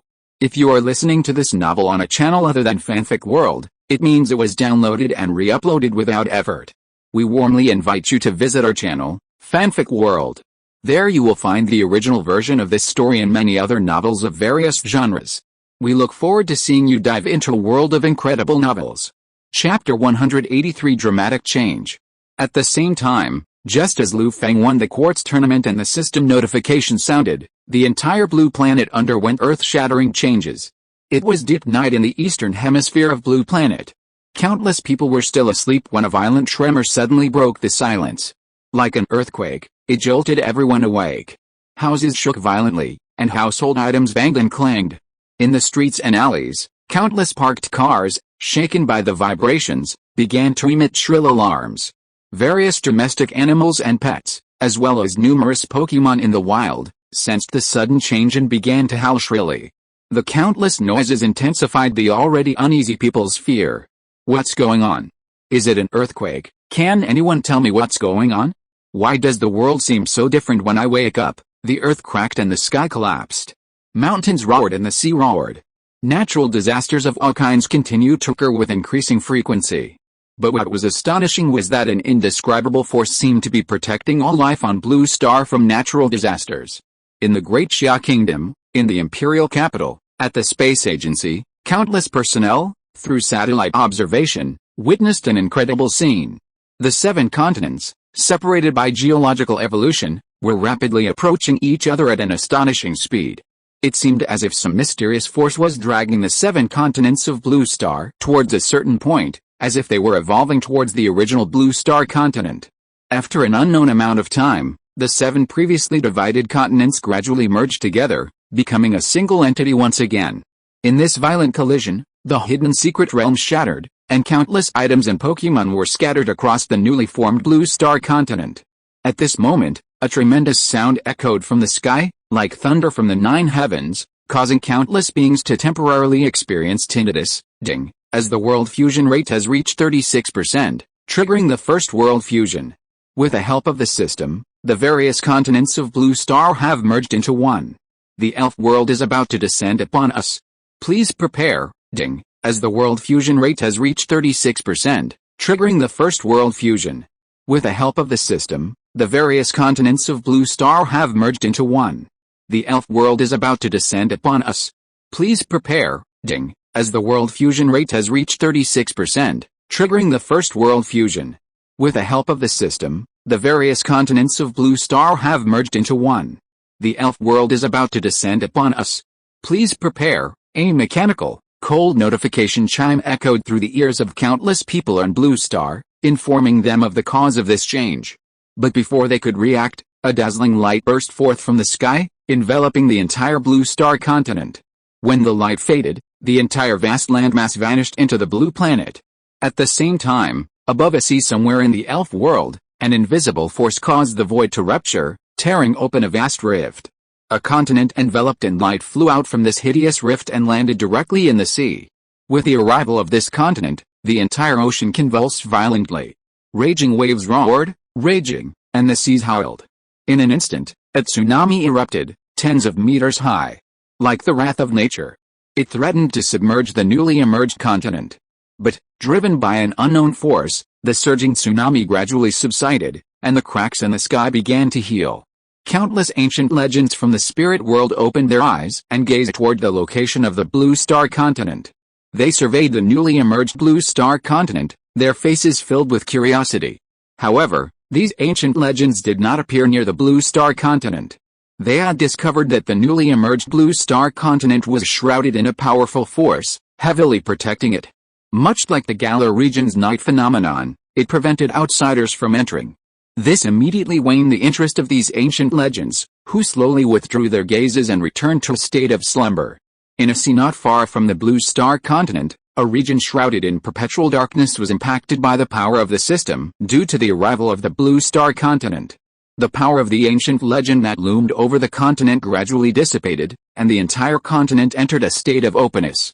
As the blue star continent merged into the Pokémon world, the cold, mechanical system notification sound echoed again in the ears of blue star trainers across Pokémon world. Ding! Blue Star has been integrated into the Pokémon world. Trainers from Blue Star may return to Blue Star continent at any time and are no longer subject to system updates. Ding! Due to the world integration not reaching 100%, it is temporarily closed to Pokémon world humans. Pokémon world humans cannot enter the newly born Blue Star continent. Ding! Because some Blue Star players have reached maturity, the system-granted experience leveling mode has been discontinued. Pokémon strength will no longer be marked by level, but will be divided into specific strength standards. Please take note, Lu Feng's face darkened as he watched the system update notification. He had never imagined that this system update would allow Blue Star to directly enter the Pokémon world. Lu Feng pondered silently for a moment, a bewildered expression on his face. He muttered to himself, why is this world merging becoming more and more like a game? The previous updates had focused on a select group of Blue Star's humans, like a closed beta test. This time, however, the entire Blue Star was directly integrated, more like a public beta test. The thought of this made Lu Feng's expression even more bizarre. He then tossed Eevee's Pokéball, releasing it. Remembering the system's recent update notification, he used his detection skill to detect Eevee again. Name, Eevee. Gender, female. Sign, attributes, average, ability, adaptability, increases the power of skills and moves of the same attribute. Danger sense, can detect dangerous moves on the opponent. Classification, evolved Pokémon. Strength, gym level peak. Qualification, champion. Skills, desire, help, cry, bubble, blazing blast, stand, shock. Lu Feng carefully reviewed Eevee's information. Seeing the level column disappear and replaced by the strength column, his gaze deepened, a slight flicker in his eyes. He spoke in a deep voice, it seems this is an adjustment made by the system to balance the two worlds. After a brief reflection, Lu Feng understood the system's purpose. In the early days, the gap between Blue Star's strength and that of the Pokémon world was too great. To rapidly improve Blue Star's strength, the system deliberately added a backdoor. Now that Blue Star's strength had greatly improved, it was natural to close this backdoor. While there's still a significant gap between the Blue Star continent and other areas of the Pokémon world in terms of peak combat power, humans from the Pokémon world are currently barred from entering Blue Star, effectively protecting the Blue Star continent. If the experience-based leveling system continues, it would be unfair to the Pokémon world and easily disrupt the inherent balance between the two worlds. It would also be extremely detrimental to the future of Blue Star continent trainers. After all, accustomed to the rapid leveling of virtual experience, who would still focus on real-world cultivation and training? If this continues, Pokémon civilization across the entire Blue Star continent will inevitably become mired in a quagmire, unable to extricate themselves. Thinking of this, Lu Feng couldn't help but nod slightly at the system's thoughtful intentions. Suddenly, Lu Feng's communicator rang, catching his eye. Lu Feng glanced at the note on the communicator and answered the call directly. President Wu, is there something you're calling me about? Lu Feng asked, a bit puzzled and bewildered. Wu Feng, on the other end of the communicator, took a deep breath after hearing Lu Feng's question and spoke in a deep voice. Lu Feng, I'm sure you're aware of the changes on Blue Star. I was wondering if you have any plans to return soon. Lu Feng, upon hearing his words, recalled his agreement with Yulongdu.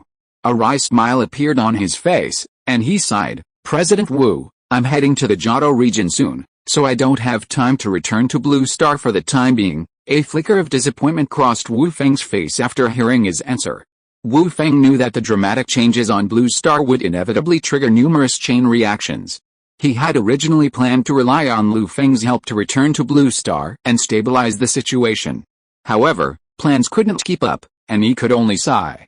Then, Lu Feng remembered his family in Pingshan City and, somewhat sheepishly, asked him to help look after them. Although Wu Feng felt a little disappointed that Lu Feng couldn't return with him, he readily agreed. After finishing his call with Wu Feng, Lu Feng felt as if the heavy burden on his heart had suddenly been lifted. He silently prepared for his trip to Yanmo City tomorrow, hoping to quickly pass the Dragon Cave trial and return to the Blue Star continent. Chapter 184 Return to Yanmo City and enter the Dragon Cave. The next morning, a gentle spring breeze and radiant sunshine filled the air.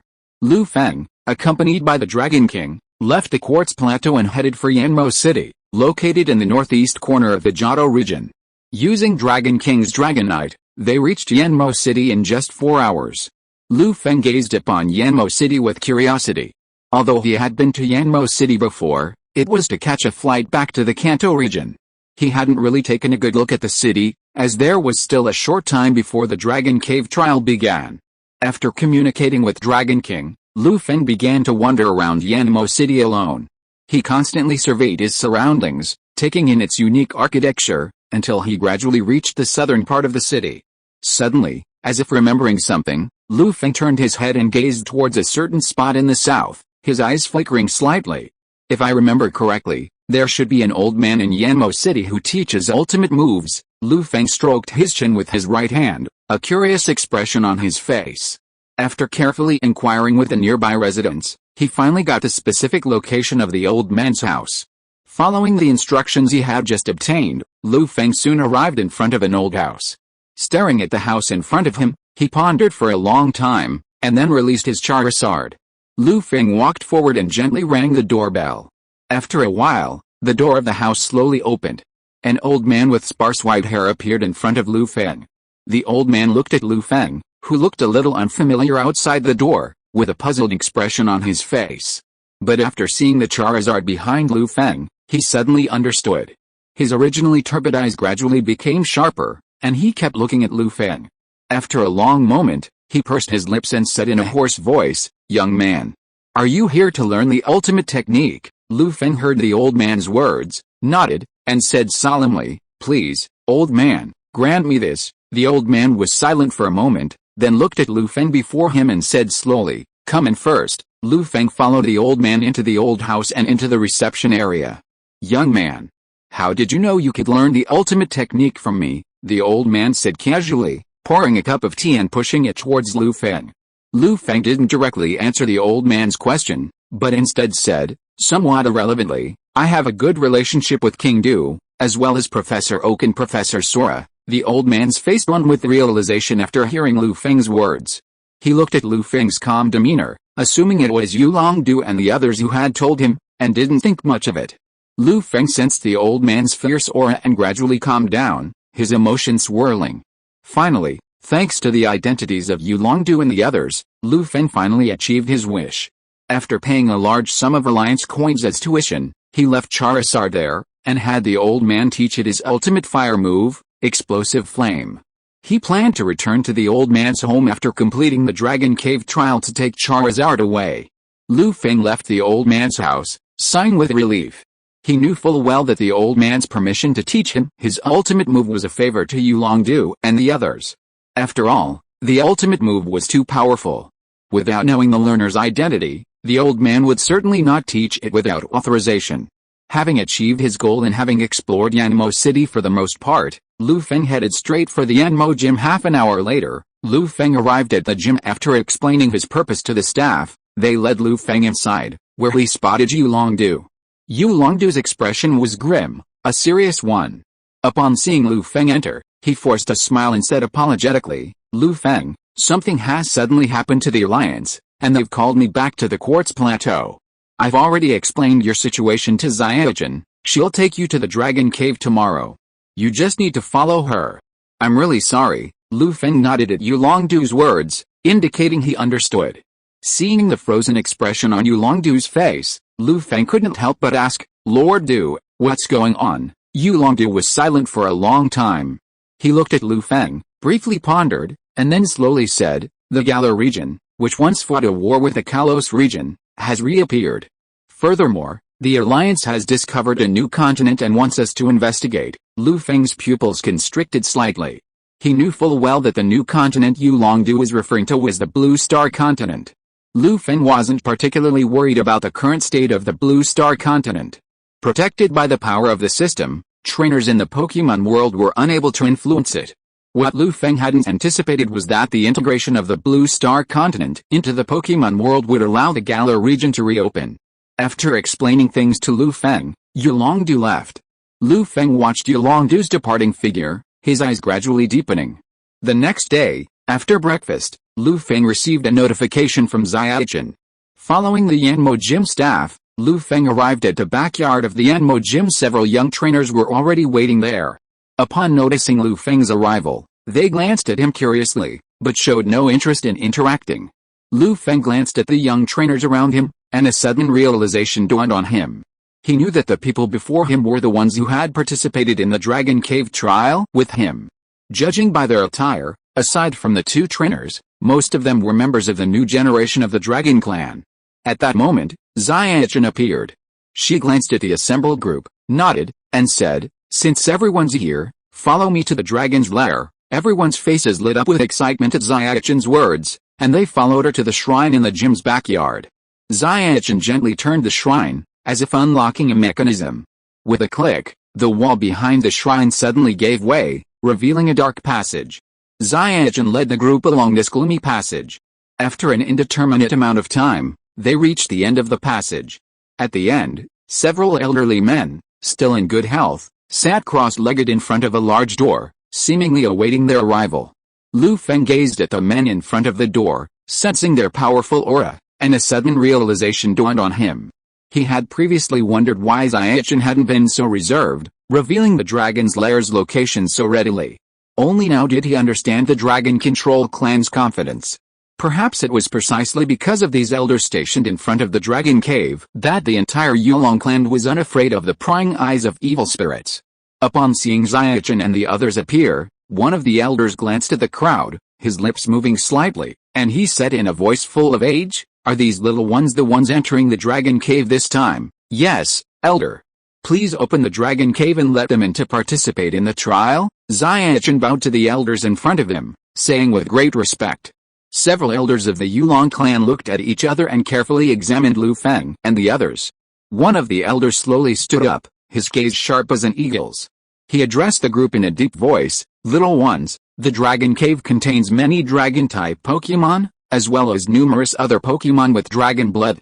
You can attempt to gain their approval, complete the corresponding trials, and bring back the Pokémon within, but each person can only take one Pokémon. Do you understand?" Everyone nodded quickly and respectfully at the elder's words. Seeing the crowd's reaction, the elder nodded with satisfaction and retreated to the side of the other elders.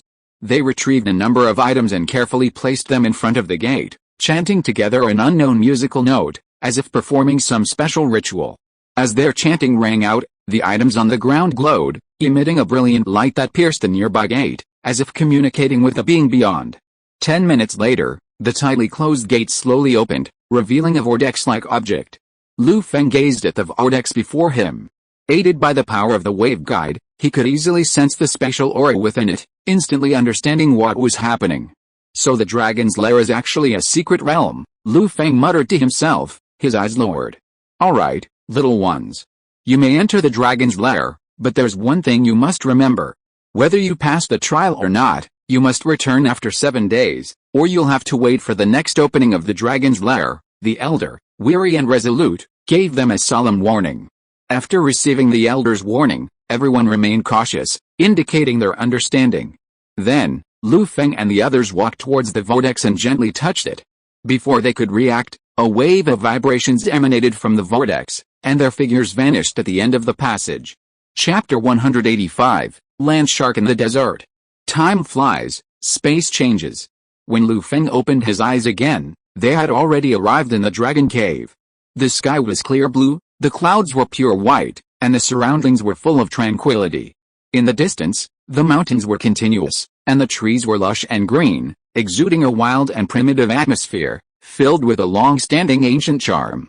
In the entire Dragon Cave space, both the air and the scenery were very pure, making people feel relaxed and happy. Lu Feng and others carefully observed the surrounding environment, and their brows gradually furrowed. Although the surrounding scenery was pleasant and beautiful, they were a little confused. In the nearby area, they did not find any trace of Pokémon.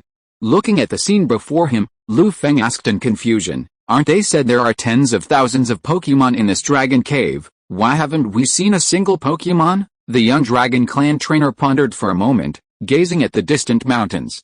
He explained in a deep voice, "This is just the outskirts of the Dragon Cave.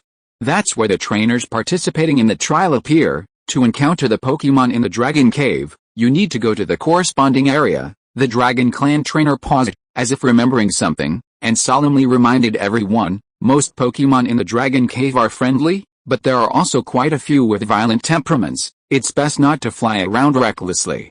It can easily anger the powerful Pokémon and lead to bad consequences." Lu Feng and the other two trainers suddenly understood, and they thanked him heartily.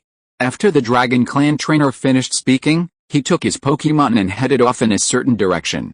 Upon seeing this, the others nodded to each other and, with their Pokémon, headed deeper into the dragon's lair. Lu Feng pondered for a moment, carefully surveying his surroundings.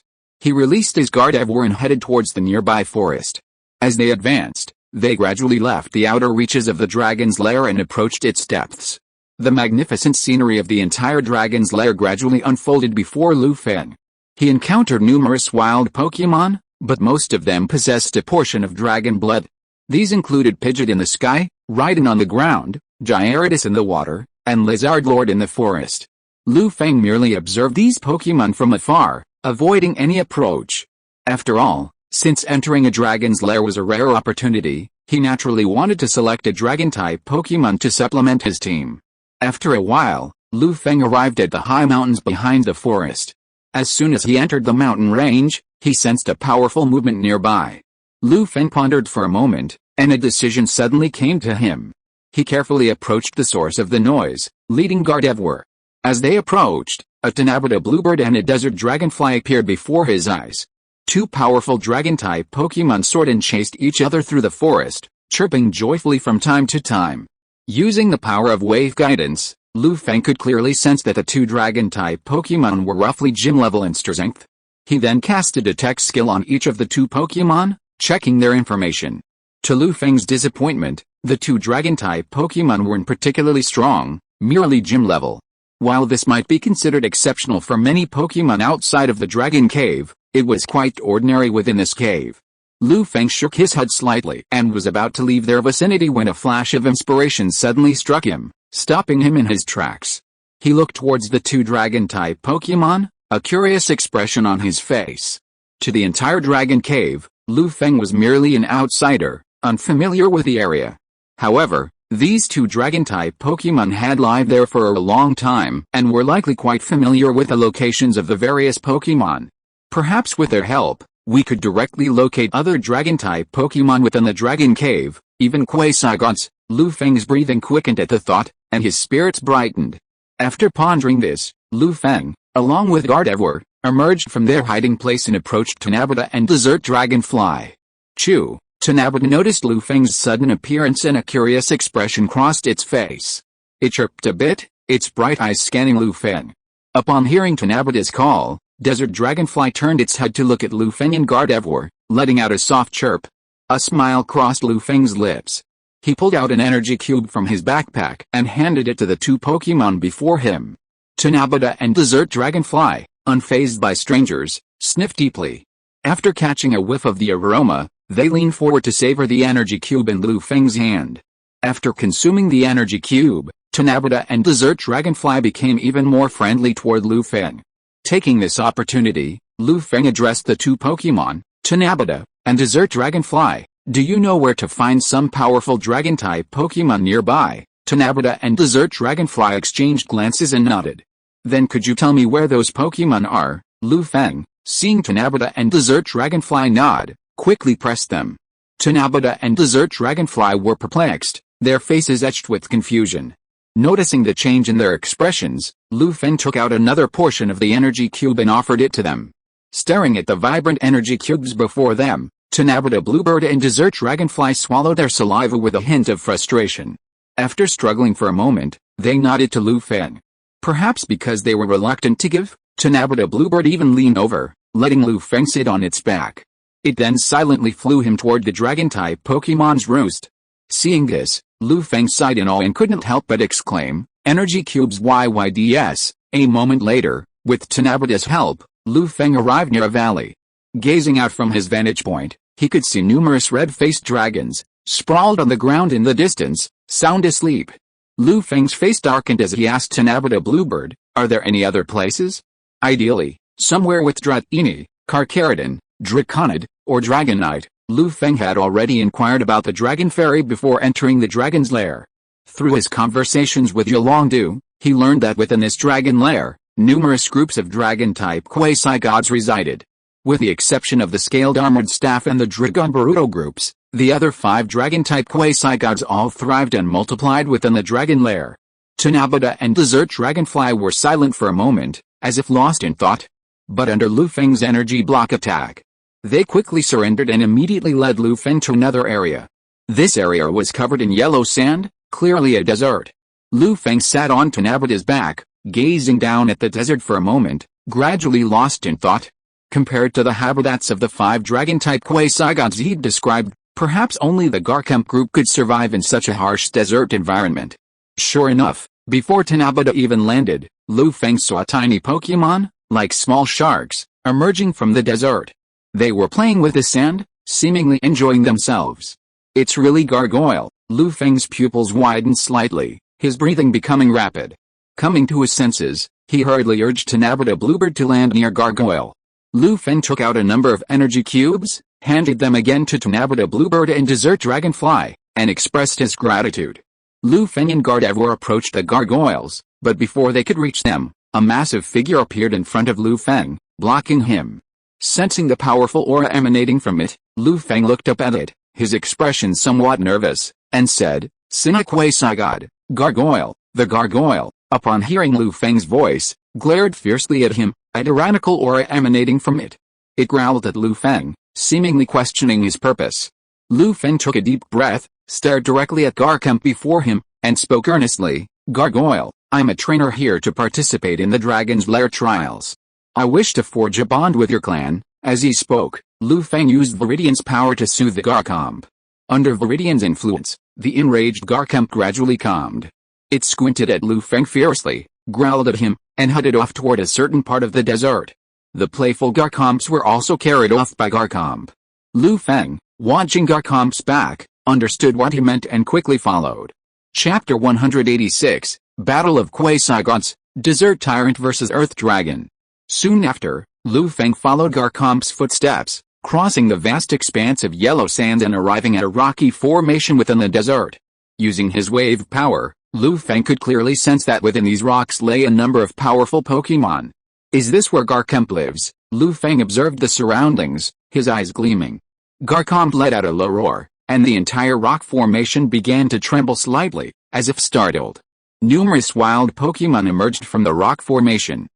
Feng gazed at this swarm, a look of shock on his face. Most of these Pokémon were round in fang, with only a few Garchomps. A quick count revealed the Garchomp clan, numbering around 50. He hadn't expected such a large number of Garchomps in this dragon's lair, and he was momentarily stunned. You have to know that Garchomp is unlike any other Pokémon. Generally, a dozen or so would be considered a large group, let alone several times that number. Numerous round Garchomps and Fang Garchomps regarded Feng with curiosity, making a cacophony of noise. Hearing the piercing sound, Feng felt as if his eardrums were pierced, and his brow furrowed. Then, a commanding roar echoed, instantly silencing the surrounding round Garchomps and Fang Garchomps. Feng turned his head in the direction of the sound and met the gaze of a Garchomp. In its eyes, Feng saw a fierceness, as well as an unstoppable aura. Compared to the Garchomp that had brought him here, this Garchomp before him seemed even more powerful.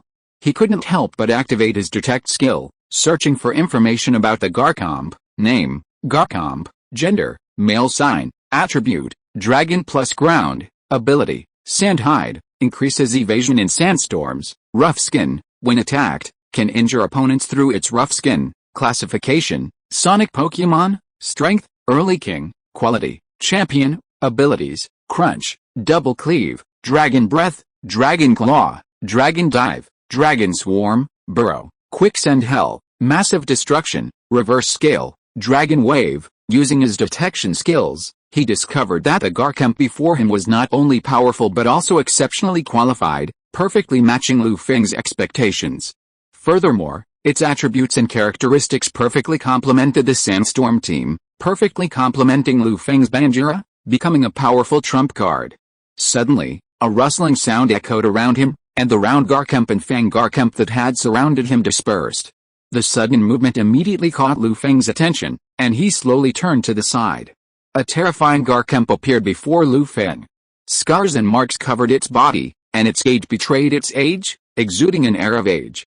This must be the leader of the Garchomp clan, Lu Feng thought to himself as he gazed at the Garchomp before him. The elderly Garchomp approached Lu Feng, giving him a scrutinizing, commanding look.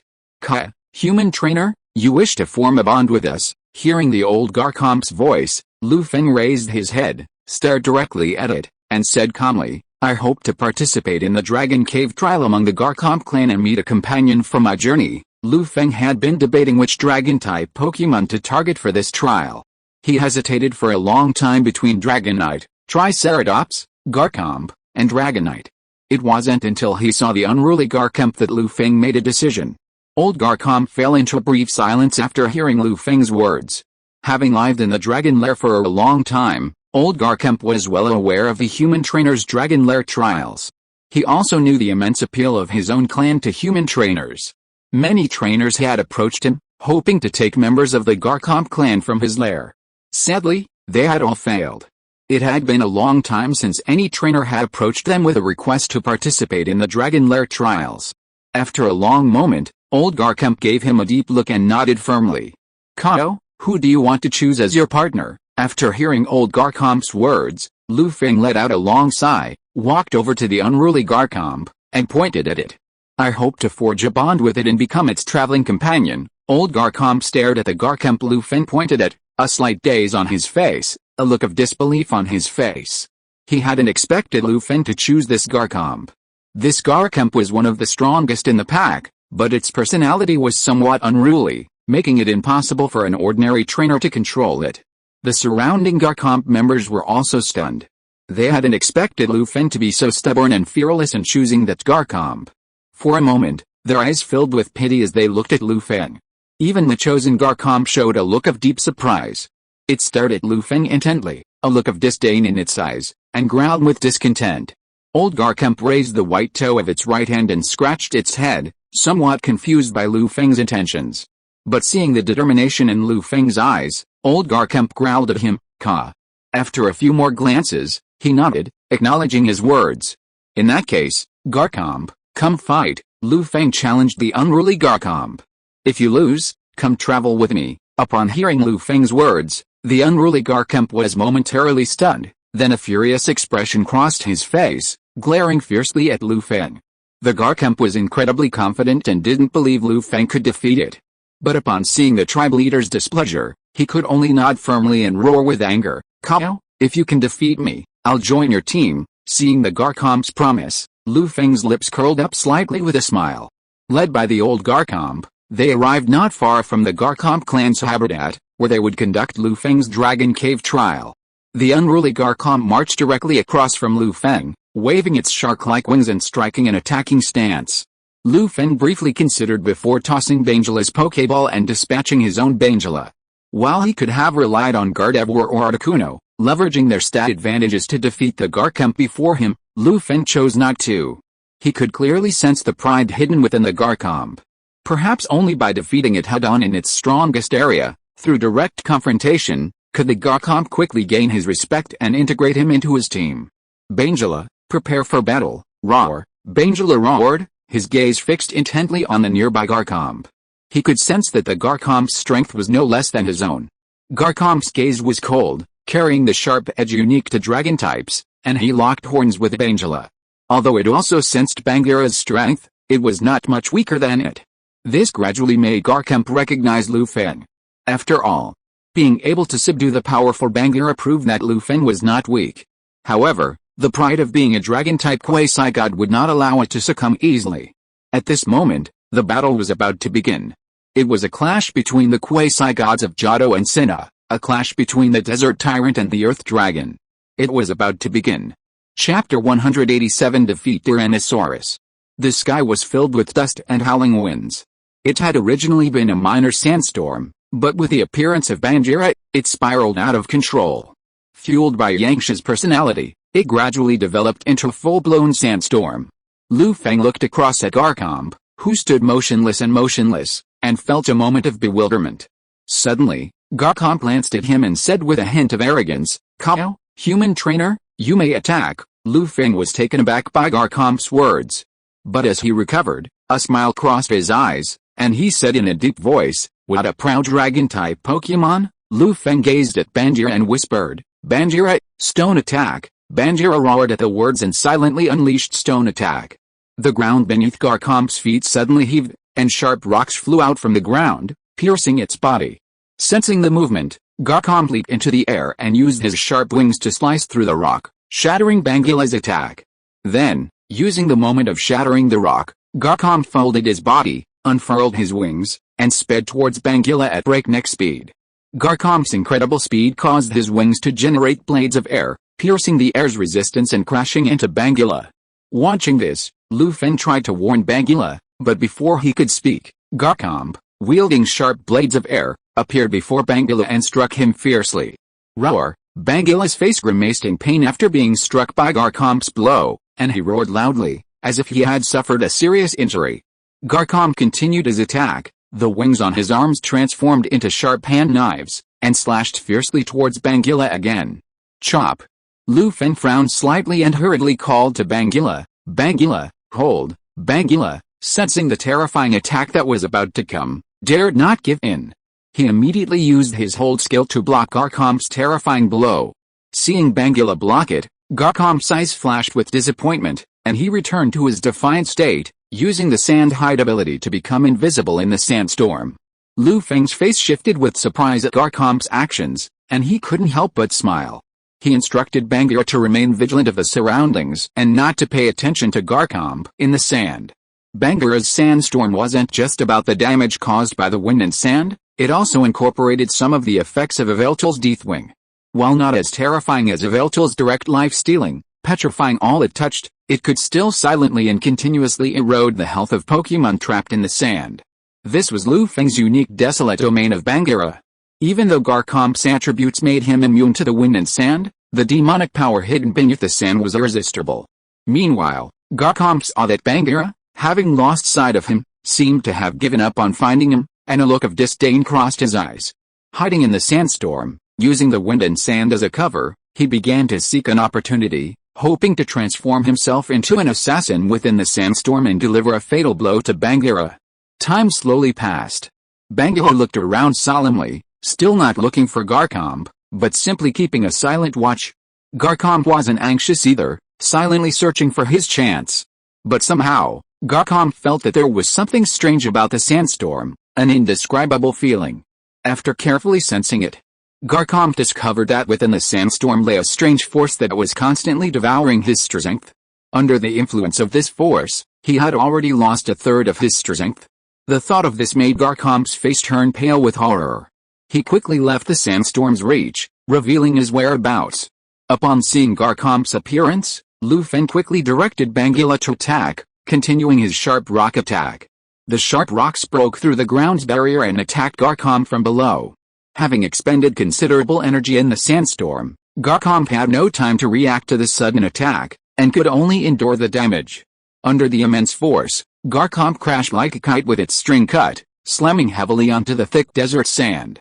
At that moment, the surrounding sandstorm began to dissipate, returning to a gentle breeze and dust. Garchomp struggled to his feet, glancing at Bangira nearby with a grim expression and roaring in frustration. He hadn't expected Bangira to possess such a strange ability, and it had been caught off guard. Hearing Garchomp's roar, Bangira snorted mockingly, emanating a furious aura as it stood still, like a towering mountain. Garchomp panted, suppressing its rage as it continued its attack on Bangira. It folded its body together and spread its wings, attempting to repeat the initial attack, leveraging its speed advantage to offset the sandstorm's disadvantage. But Feng, Having suffered a setback once, wouldn't suffer a second one? Seeing Garchomp's movements, he understood Garchomp's intentions and, using the power of the wave guide, silently transmitted his instructions to Bagheera. Instantly, Garchomp unleashed a terrifying murderous aura, striking Bagheera with awe. Using its supersonic speed, it instantly reached Bagheera's sight and slammed into him. Dragon Dive. Bagheera stared at the sudden appearance of Garchomp, his face showing no sign of nervousness, but rather a hint of sarcasm as he unleashed a tit-for-tat attack. The Dragon Dive dealt direct damage to Bagheera, but Bagheera, already prepared for a tit-for-tat, struck Bagheera's abdomen with double the force. Suddenly struck hard, Garchomp fell to the ground in front of Bagheera, curled up in a ball and trembling, as if deeply wounded. Although Bagheera had also taken damage from Dragon Dive, its condition was far better than Garchomp's. Feng was somewhat surprised that despite the severe damage, Garchomp didn't make a sound, simply holding its sharp jaws tightly shut, forcing itself to endure. Seeing this, Feng shook his head and said with a complex expression, "You're really a bit too proud." After a moment's silence, seeing Garchomp still struggling to get up and continue his attack on Bagheera, Feng said indifferently, "Bagheera, one last earthquake, roar." Bagheera roared loudly, unleashing a powerful force as he unleashed his earthquake ability directly on Garchomp. Under the relentless shockwaves, Garchomp, already drained of most of his strength and utterly weakened, had no way to dodge the attack and collapsed directly under Bagheera's earthquake attack. Seeing Garchomp's incapacitated state, Feng smiled and said to Bagheera, "Thank you for your hard work, Bagheera." Bagheera shook his head and, with a resounding roar, stalked towards Feng. The ground shook violently as he moved. After reaching Feng, Bagheera extended his right hand and looked at him eagerly, a look of pity on his face. Feng sighed at Bagheera's expression, pulled an energy cube from his backpack, and handed it to Bagheera. Bagheera chewed the energy cube, then sat down in the desert without a proper appearance, a look of happiness on his face. Feng turned and looked at the old Garchomp and the other Garchomp members who were watching the fight. Their faces were filled with disbelief, and they froze at the sight of Garchomp's fallen form. They had never imagined that Garchomp, so powerful within their tribe, would suffer such a horrific defeat. For a moment, they found it difficult to accept. Feng chuckled softly and walked towards the incapacitated Garchomp. He pulled out a vitality fragment from his backpack and fed it to the Garchomp. At the same time, he used vibrant power to accelerate Garchomp's recovery. With the help of the vitality fragment and vibrant power, Garchomp, which had been weak, began to recover rapidly. 10 minutes later, Garchomp's injuries were nearly healed. It climbed to its feet and, upon observing its recovery, gave Feng a complex look, its eyes shrouded in a tangle of emotions. The old Tyrannosaurus on the side saw the final result, walked over slowly, looked directly at Feng, and howled with emotion, "Kao, Cyrillic letter deck, human trainer, we recognize your strength, your Dragon Cave trial has been completed, Feng." Chapter 188 Return to the Blue Star region. Feng stared at Garchomp before him for a long moment, then slowly spoke, "Garchomp, will you come travel with me?" Garchomp didn't respond immediately, remaining silent for a long moment. Feng could sense the resentment emanating from Garchomp. He knew it was definitely due to the power of Bagheera's sand rage, the abilities it possessed. This left the incredibly proud Garchomp unconvinced. Feng reflected on this, realizing that if he were the victim of such a plot, he wouldn't accept it either. With this thought in mind, Feng calmly looked at Garchomp before him and said, "Gargoyle, do you think you can defeat my Bagheera without the aid of that power?" Garchomp's eyes widened at Feng's words, and he growled, "Ka-how, isn't it?" From its voice, Feng knew Garchomp wasn't entirely convinced. After a moment's deliberation, Feng turned to Bagheera and gently raised his right hand. Directly on his right hand, Feng wore a strange bracelet. Embedded within it was a multicolored keystone. Feng glanced indifferently at Garchomp and whispered to Bagheera, who was feasting heartily, "Mega evolution." As his words fell, the wave power pulled the bond between Feng and Bagheera into resonance. A dazzling light burst forth, enveloping Bagheera's entire body. This sudden change instantly startled all nearby Pokémon. They gazed at the scene with curiosity, expressions of profound bewilderment.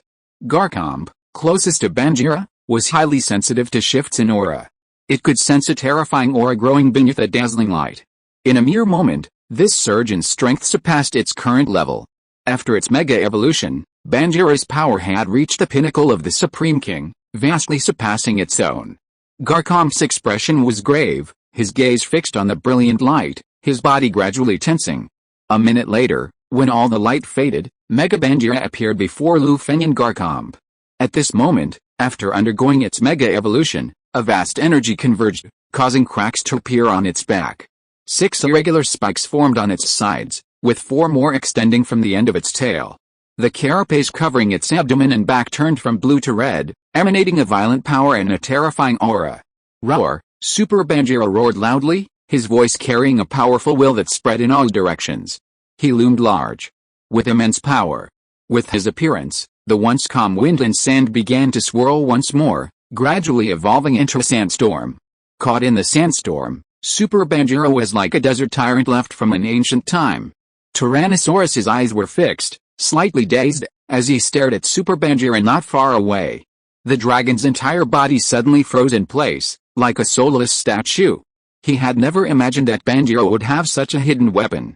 Lu Feng looked at Mega Bagheera and nodded with satisfaction, observing Garchomp's expression from the corner of his eye. Seeing Garchomp's silence, a faint smile played on his lips. This was exactly the effect Lu Feng had hoped for. Then, Lu Feng glanced at Garchomp and said with a half-smile, "Gargoyle, I know you're still unconvinced. I can have my Bagheera fight you again." Garchomp heard Lu Feng's words, looked at Mega Bagheera before him, sighed, and shook his head. Seeing Garchomp give up the fight, Lu Feng breathed a sigh of relief and silently cancelled his mega evolution. Although his physical fitness had improved significantly with Ho-Oh's help, maintaining his mega evolution for so long was still a significant burden for Lu Feng. With a mega evolution, Bagheera returned to its original form, its aura suddenly weakening. Garchomp noticed the changes in Bagheera and an expression of disbelief crossed his face. He could sense that Bagheera had just entered a state of evolution, and he couldn't mistake that change in life. Garchomp was puzzled by why Bagheera could return to its original form after evolving. He looked at old Garchomp, his face filled with confusion. Old Garchomp was also a little stunned, not knowing what was going on. He and Garchomp could only stare at each other in bewilderment. Noticing Garchomp's break, Lu Feng quickly explained, "The change happening to Bagheera is called Mega Evolution. With the help of its trainer, it releases its hidden power, transforming into its most ancient form. When Mega evolved, a Pokémon's appearance and power undergo a dramatic transformation. However, not all Pokémon can Mega evolve. Only a few Pokémon tribes can." Garchomp's breathing quickened after hearing Lu Feng's explanation, and he anxiously inquired, "Ka?" It remembered what Lu Feng had just said, that such power could only be achieved with the help of a trainer. At this thought, Garchomp suddenly felt melancholy, looking at Lu Feng with an embarrassed expression. An expression of anticipation crossed his face, and he stared intently at Lu Feng. Lu Feng, knowing what Garchomp meant, immediately pulled out a high-level ball and solemnly asked, "Gargoyle, are you willing to join me in witnessing the wonders of this world?" Garchomp didn't say a word. Instead, it responded with its own actions. It extended a single toe and gently touched the high-level ball. With a blazing red light, Garchomp vanished. The high-level ball rested quietly in Lu Feng's hand, not even shaking. Seeing Garchomp subdued, Lu Feng breathed a sigh of relief, a faint smile spreading across his face. After bidding farewell to old Garchomp, Lu Feng departed the Garchomp clan's habitat and headed for another part of the dragon lair. 5 days remained before the dragon lair closed. Lu Feng didn't want to waste these 5 days. He wanted to use the dragon lair's environment to hone his synergy with Garchomp and strengthen their rapport. With their presence, the once peaceful dragon lair suddenly became a scene of turmoil. As time passed, the 5 days flew by. After 5 days of rapport, Lu Feng and Garchomp challenged the leaders of the various Pokémon clans within the dragon lair, forging bonds through constant battle. During this time, he encountered the young trainers who had come with him, but he simply nodded and ignored them. The trainers watched Lu Feng's retreating figure, Garchomp beside him, filled with envy and jealousy. After all, what trainer wouldn't want a dragon-type, near-god Pokémon? After regaining consciousness, they could only shake their heads and continue searching for their desired Pokémon's habitat, preparing for their Dragon Cave trials. Seeing it was time to return, Lu Feng, carrying Garchomp, quickly rushed towards the point where they had entered. Garchomp's body contracted, extending its wings like a jet, leaving a long white trail in the sky. Lu Feng held Garchomp tightly in his arms, braving the howling wind, his expression serene. Soon, flying at the speed of sound, Feng returned to their original departure point, just in time for the Dragon Cave's reopening. After waiting for a while, he left with some of the other trainers. After exiting the Dragon Cave, Feng said goodbye to Xiaojun and left the smoky ink gym. Xiaojun watched Feng's retreating figure, her heart trembling. Clearly, she had learned from the Dragon Clan trainers that Feng had brought a Garcom from the Dragon Cave. You know, there aren't many trainers who can bring out a dragon-type quasi-god from a dragon's lair. This made Xiaojun look at Feng a few more times, and with a complicated expression, he said, "He's truly a trainer with incredible potential." After leaving the Yanmo gym, Feng arrived south of Yanmo City. He retrieved his Charizard from the home of the old man who taught him the ultimate move. Then, using Garcomp, Feng flew directly towards the Blue Star continent. Chapter 001 Elf Information. There is nothing wrong with this chapter. It mainly records the current information about Pokémon. You can take a quick look at it. 1. Swampert, attribute, water, ground, quality, torrent, moisture, all abilities, cliff sword, root wave, obtained from the Vermilion Orb and the Bright Blue Orb fragments, retaliation shield used with Whirlpool, owned items, Swampert Mega Evolution Stone, Mystic Water Drop, contains part of Sukyun's energy, strength, mid upper level 2. Gardevoir, flash, attribute, psychic, fairy, quality, copy, all abilities, Thought Blossom, telekinesis plus magic leaf plus magic flash plus, Eye of Miracle, mind break, obtained from a broken curved spoon, contains part of Mewtwo's energy, owned items, Gardevoir Mega Evolution Stone, broken curved spoon, contains part of Mewtwo's energy, strength, early upper level 3. Banjira, attribute, rock, dark, quality, rafting sand, all abilities, desolate field, in the power of sand, it incorporates some of Yveltal's Deathwing's abilities to invisibly erode the opponent's physical strength. Cliff sword, comprehended from the fragments of the Vermilion Orb, owned items, Bangira Mega Evolution Stone, soft sand, black glasses, strength, early king 4. Jengar, flash, attributes, ghost, poison, features, cursed body, all abilities, ghost army, stand plus shadow clone. By dividing the stand to encircle the opponent, it hides in the dark and can launch a fatal blow at any time. Phantom aura, night shadow plus will-o-wisp plus strange light plus song of destruction plus poison, applies a negative aura to the opponent, extremely strong. Super antiquity, by resonating with the phantom purple orb, it releases the energy in its body, causing a terrifying change in size and strength. Owned items, Jengar Mega Evolution Stone, phantom purple orb, Jengar strips off his own super ancient energy and creates it with fragments of red and blue orbs. Strength, Quasi King Peak, by fusing the phantom purple orb, it can reach the King Peak. 5.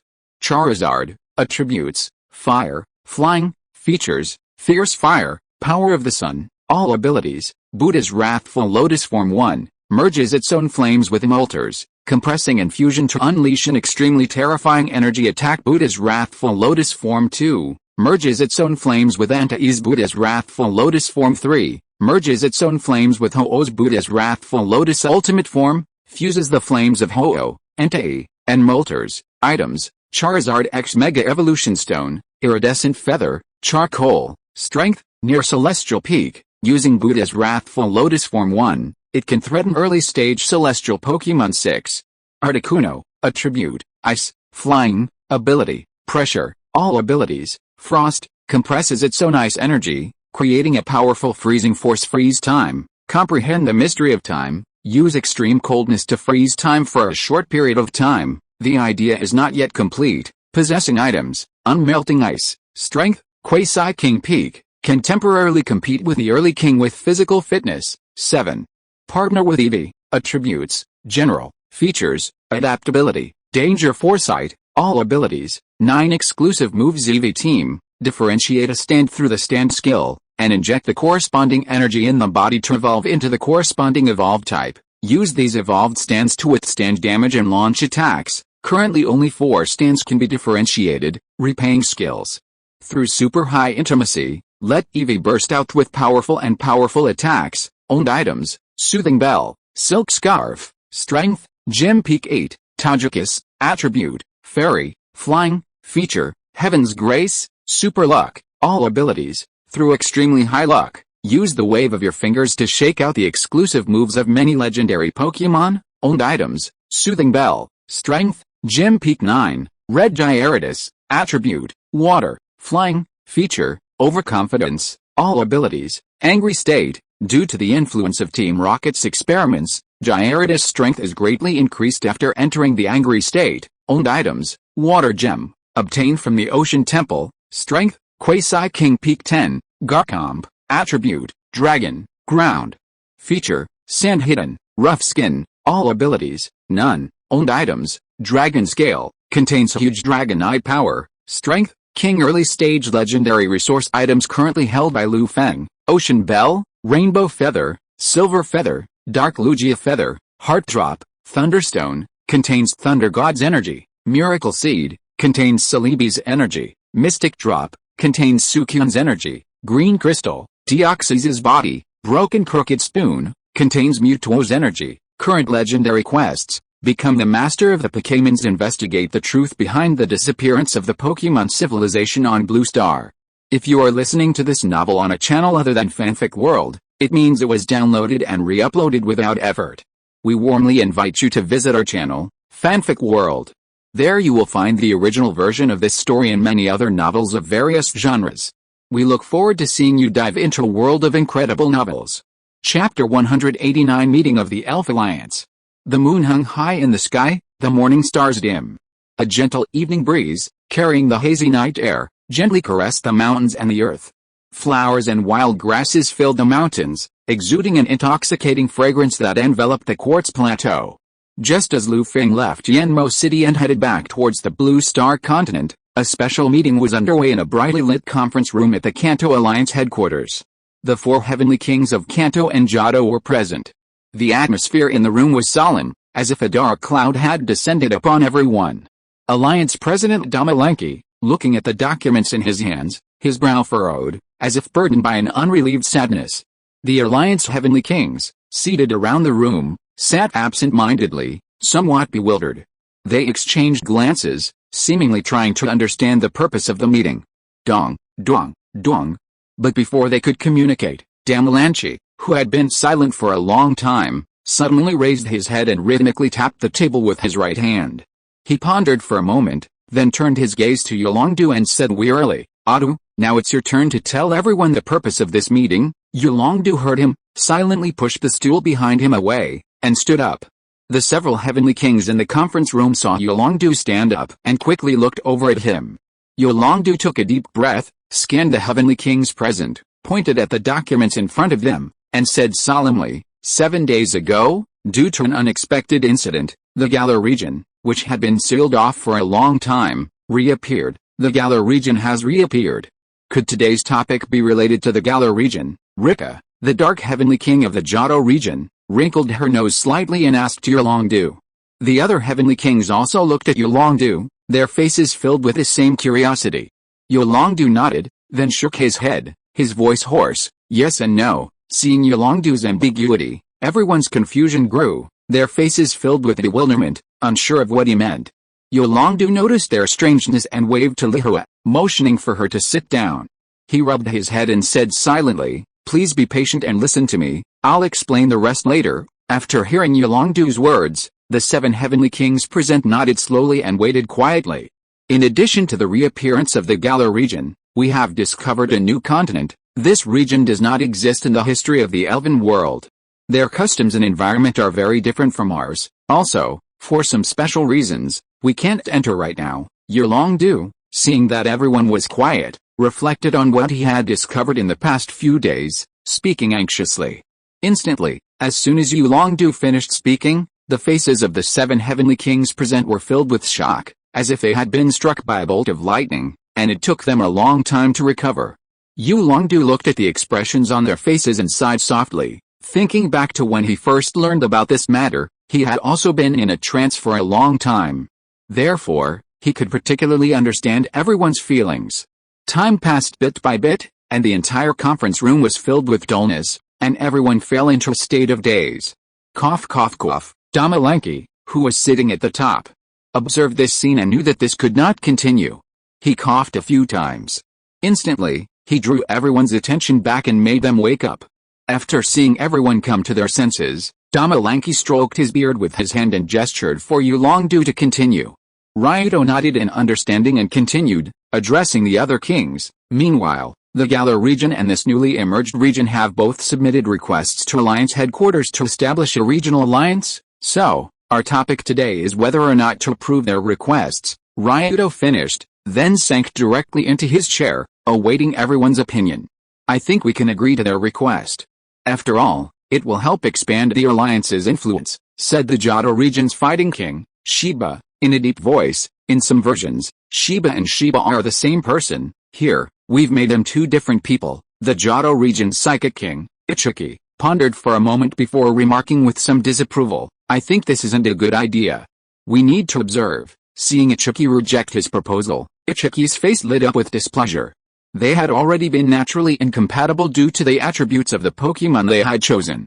Seeing that Yishu had once again lost face, Shiba said angrily, then tell me what's wrong. Just as Shiba and Yishu were about to argue again, the newly appointed Poison King, Aju, quickly intervened.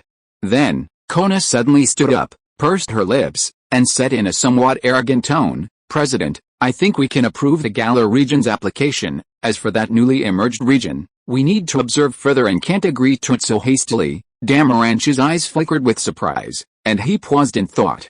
Judging from Kona's proposal, it must be a union between Shiba and Yishu. Damaranch pondered for a moment, then asked with an expectant smile, Oh? Kona, can you tell me your reasons? I'd love to know the basis for your claim. Upon hearing Damaranch's words, the other kings looked sideways at Kona, eager to understand what had led her to such a decision. Kona nodded gently, hesitated for a moment, then spoke slowly. I don't need to explain the situation in the Galar region. You can all learn about it on your own. As for that newly emerged region, due to unknown reasons, we can't tell if it contains any danger. This increases certain unknown risks. Rashly establishing a regional alliance could easily damage the alliance's image. Kona paused briefly before continuing. You should know that the Ulala region has been applying for an alliance for a long time, but we've been unable to approve it due to the threat of Ultra Beasts. If we approve the new region's alliance application, I'm afraid it would be a bit unconvincing. After hearing Kona's reasoning, everyone fell into a brief silence, pondering it silently. Damaranch's face flickered with a smile, his gaze sweeping over the other kings present. He sat quietly in his chair, sipping his tea, and waited. After a long pause, Yulongdu weighed the pros and cons, then turned to Damalanchi and said in a deep voice, President, I think what Kona said makes sense. Why don't we follow Kona's proposal and approve the Galar region's application first? As for the newly emerged region, we'll observe it for a while before making any further decisions. After hearing Yulongdu's words, the other heavenly kings nodded in agreement, approving Kona's proposal. Even Shiba and Yishu, with whom they had some grudges, didn't object.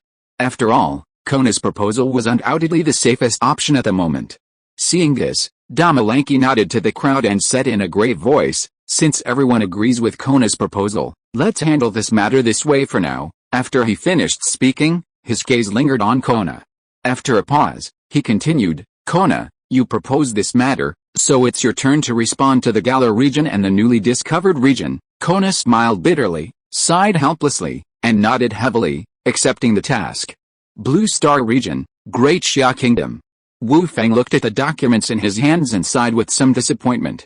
Then, after calming himself down, he took the documents and left his office. Not long after, he arrived at the Elder's Pavilion in a special car and entered the office of the Grand Elder. Wu Feng looked at the old man sitting upright in his chair, concentrating on reviewing documents. He took a deep breath and said in a heavy tone, Great Elder, the Elf Alliance has rejected our application. After hearing Wu Feng's words, the pen in the Great Elder's hand unconsciously paused in the air, and then he said calmly, I understand. Wu Feng looked at the Great Elder who remained calm despite the collapse of Mount Tai, and a puzzled expression appeared on his face. He couldn't help but ask, Great Elder, aren't you surprised? How can it be unexpected when it's something expected? The Great Elder looked at Wu Feng deeply and said calmly, If they really agreed, that would be a surprise to me. After hearing the Great Elder's words, Wu Feng was a little confused. He didn't know why the Great Elder said that. As if sensing the confusion on Wu Feng's face, the Great Elder looked him straight in the eye and said calmly, If I were a member of the Elven Alliance, I would make the same choice. After all, Blue Star is completely unknown to them right now, then why should we even apply to them? Wu Feng frowned, somewhat puzzled.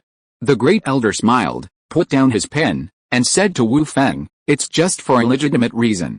Even if they don't agree, we will still establish our own alliance." Wu Feng's heart suddenly trembled at his words, and he was stunned for a moment.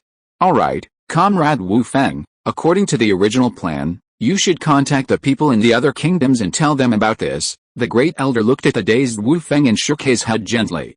Wu Feng suddenly came to his senses, quickly responded, and hurriedly left. The Great Elder walked to the window, looking at the hazy moonlight in the sky, his eyes flickering. Chapter 190, Limitations of Z Moves. March 15th, Saturday. The sea, not far from the Ulala and Gala regions, rippled with a gentle breeze. Golden sunlight shone across the ocean, tinging the azure sea with a golden hue. Water-type Pokémon, lurking beneath the surface, occasionally surfaced to soak up the sun's warmth. A large bilgull in the sky let out a cry, adjusting its massive yellow beak, its sharp gaze scanning the sea for its lunch. Suddenly, a black dot appeared in the sky, leaving a long white trail and emitting a vast aura. The once tranquil sea suddenly became tumultuous. Countless wild Pokémon, sensing the rapidly approaching terrifying aura, fled the area. 5 minutes later, Lu Feng and Garchomp appeared above the sea. After 3 days, he had finally reached the waters of the Blue Star continent.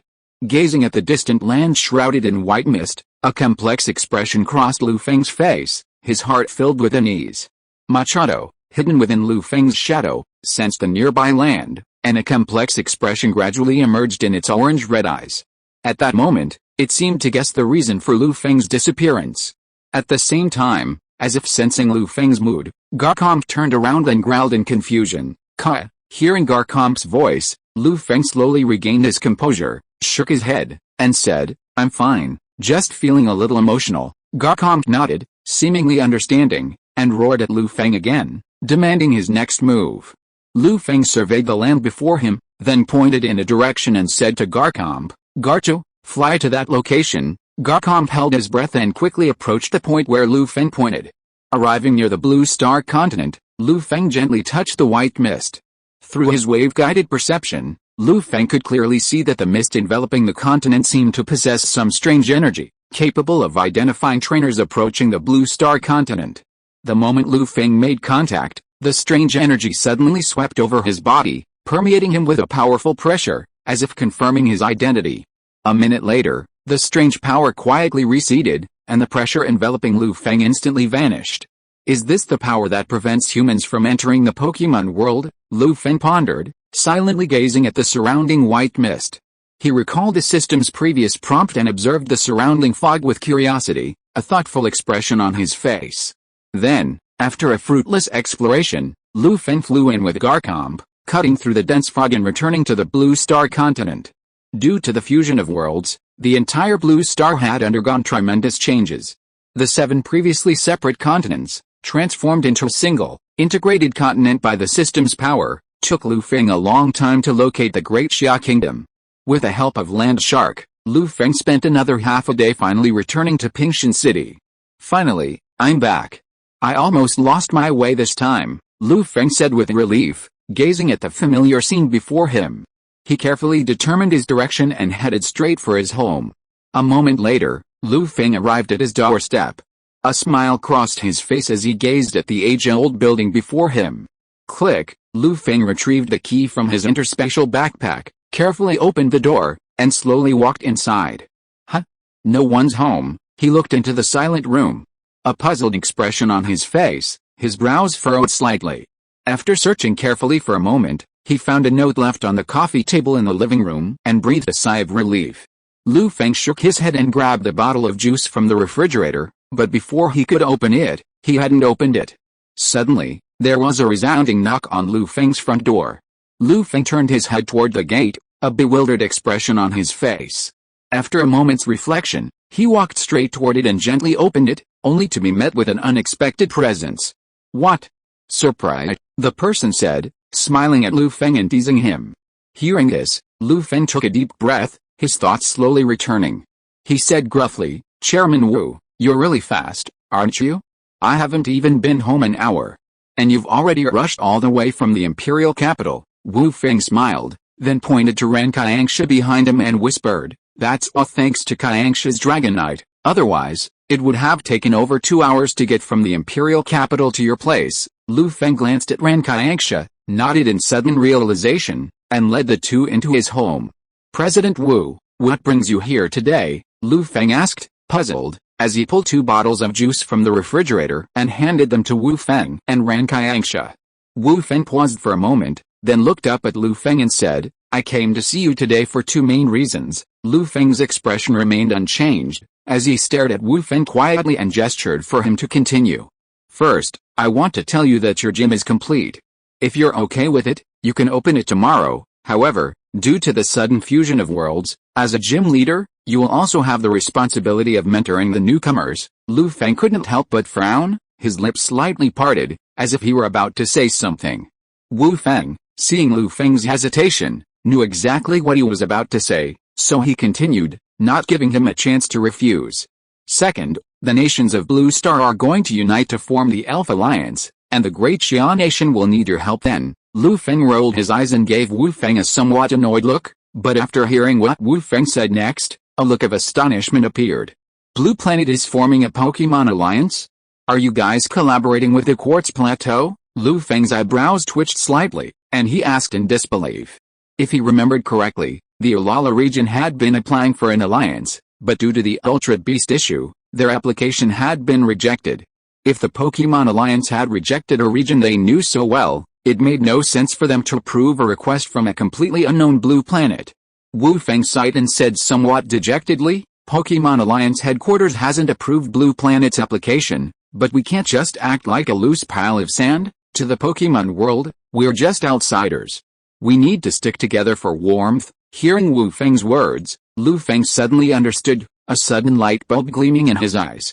So they're learning from the Orange Alliance, Lu Feng thought to himself. The actions of the nations of Blue Planet reminded Lu Feng of the Orange Islands near Kanto. Although the Orange Islands had formed their own alliance, calling it the Orange Alliance, the Pokémon Alliance headquarters refused to acknowledge it and never took the so-called Orange Alliance seriously. This placed the entire Orange Islands in a precarious position, making their so-called victory meaningless. Thinking of this, Lu Feng felt a mixture of emotions. He sighed softly and asked, "President Wu, you just said you needed my help. I'm not sure what you meant by that." Wu Feng glanced at Ran Kaiangsha beside him and said in a deep voice, "Let Kaiangsha explain this to you." Hearing this, Lu Feng turned to look at Ran Kaiangsha, quietly awaiting her explanation. Ran Kaiangsha's beautiful eyes trembled slightly. She took a deep breath and spoke softly, "Although the nations of Blue Star have agreed to form an alliance, the leadership team has yet to be determined. In response, the nations have decided to use a trainer tournament to determine the weight of each nation within the alliance." Lu Feng was silent for a moment, his head bowed in thought. After a long moment, Lu Feng suddenly raised his head and asked Wu Feng and the others, "President Wu, what is the format for this competition?" "Each nation will select 5 people to form a team and compete together," Wu Feng replied. Lu Feng's deep eyes flickered, and he touched his nose and asked silently, "So, this competition will be based on the overall strength of the nations?" Wu Feng nodded solemnly, a look of worry on his face. As if sensing Wu Feng's heavy heart, Lu Feng glanced at him in surprise and asked in confusion, "President Wu, judging by your expressions, does that mean the other nations are very strong?" Ran Kaiangsha sighed helplessly and carefully shared the information she had gathered with Lu Feng. "According to the information you gave us last time, we have sent people to look for it, but we did not get the Z-pure crystals recorded in the Black Scripture of the Undead. Instead, they were all taken away by the people of the Bald Eagle Federation. Originally, the strength of our Great Xia Kingdom was not very different from that of other countries, but because of this part of Z-pure crystals, the gap in strength between us and the Bald Eagle Federation and the British Kingdom was suddenly widened." "Z-pure crystals? I didn't expect them to have such luck." Lu Feng's pupils narrowed slightly, and his brows couldn't help but frown. He glanced at the 2 people who looked a little disappointed, thought for a moment, looked at Wu Feng solemnly, and said seriously, "President Wu, we are not without ways to deal with the Bald Eagle Federation and the British Kingdom. I have also learned a lot about Z-crystals.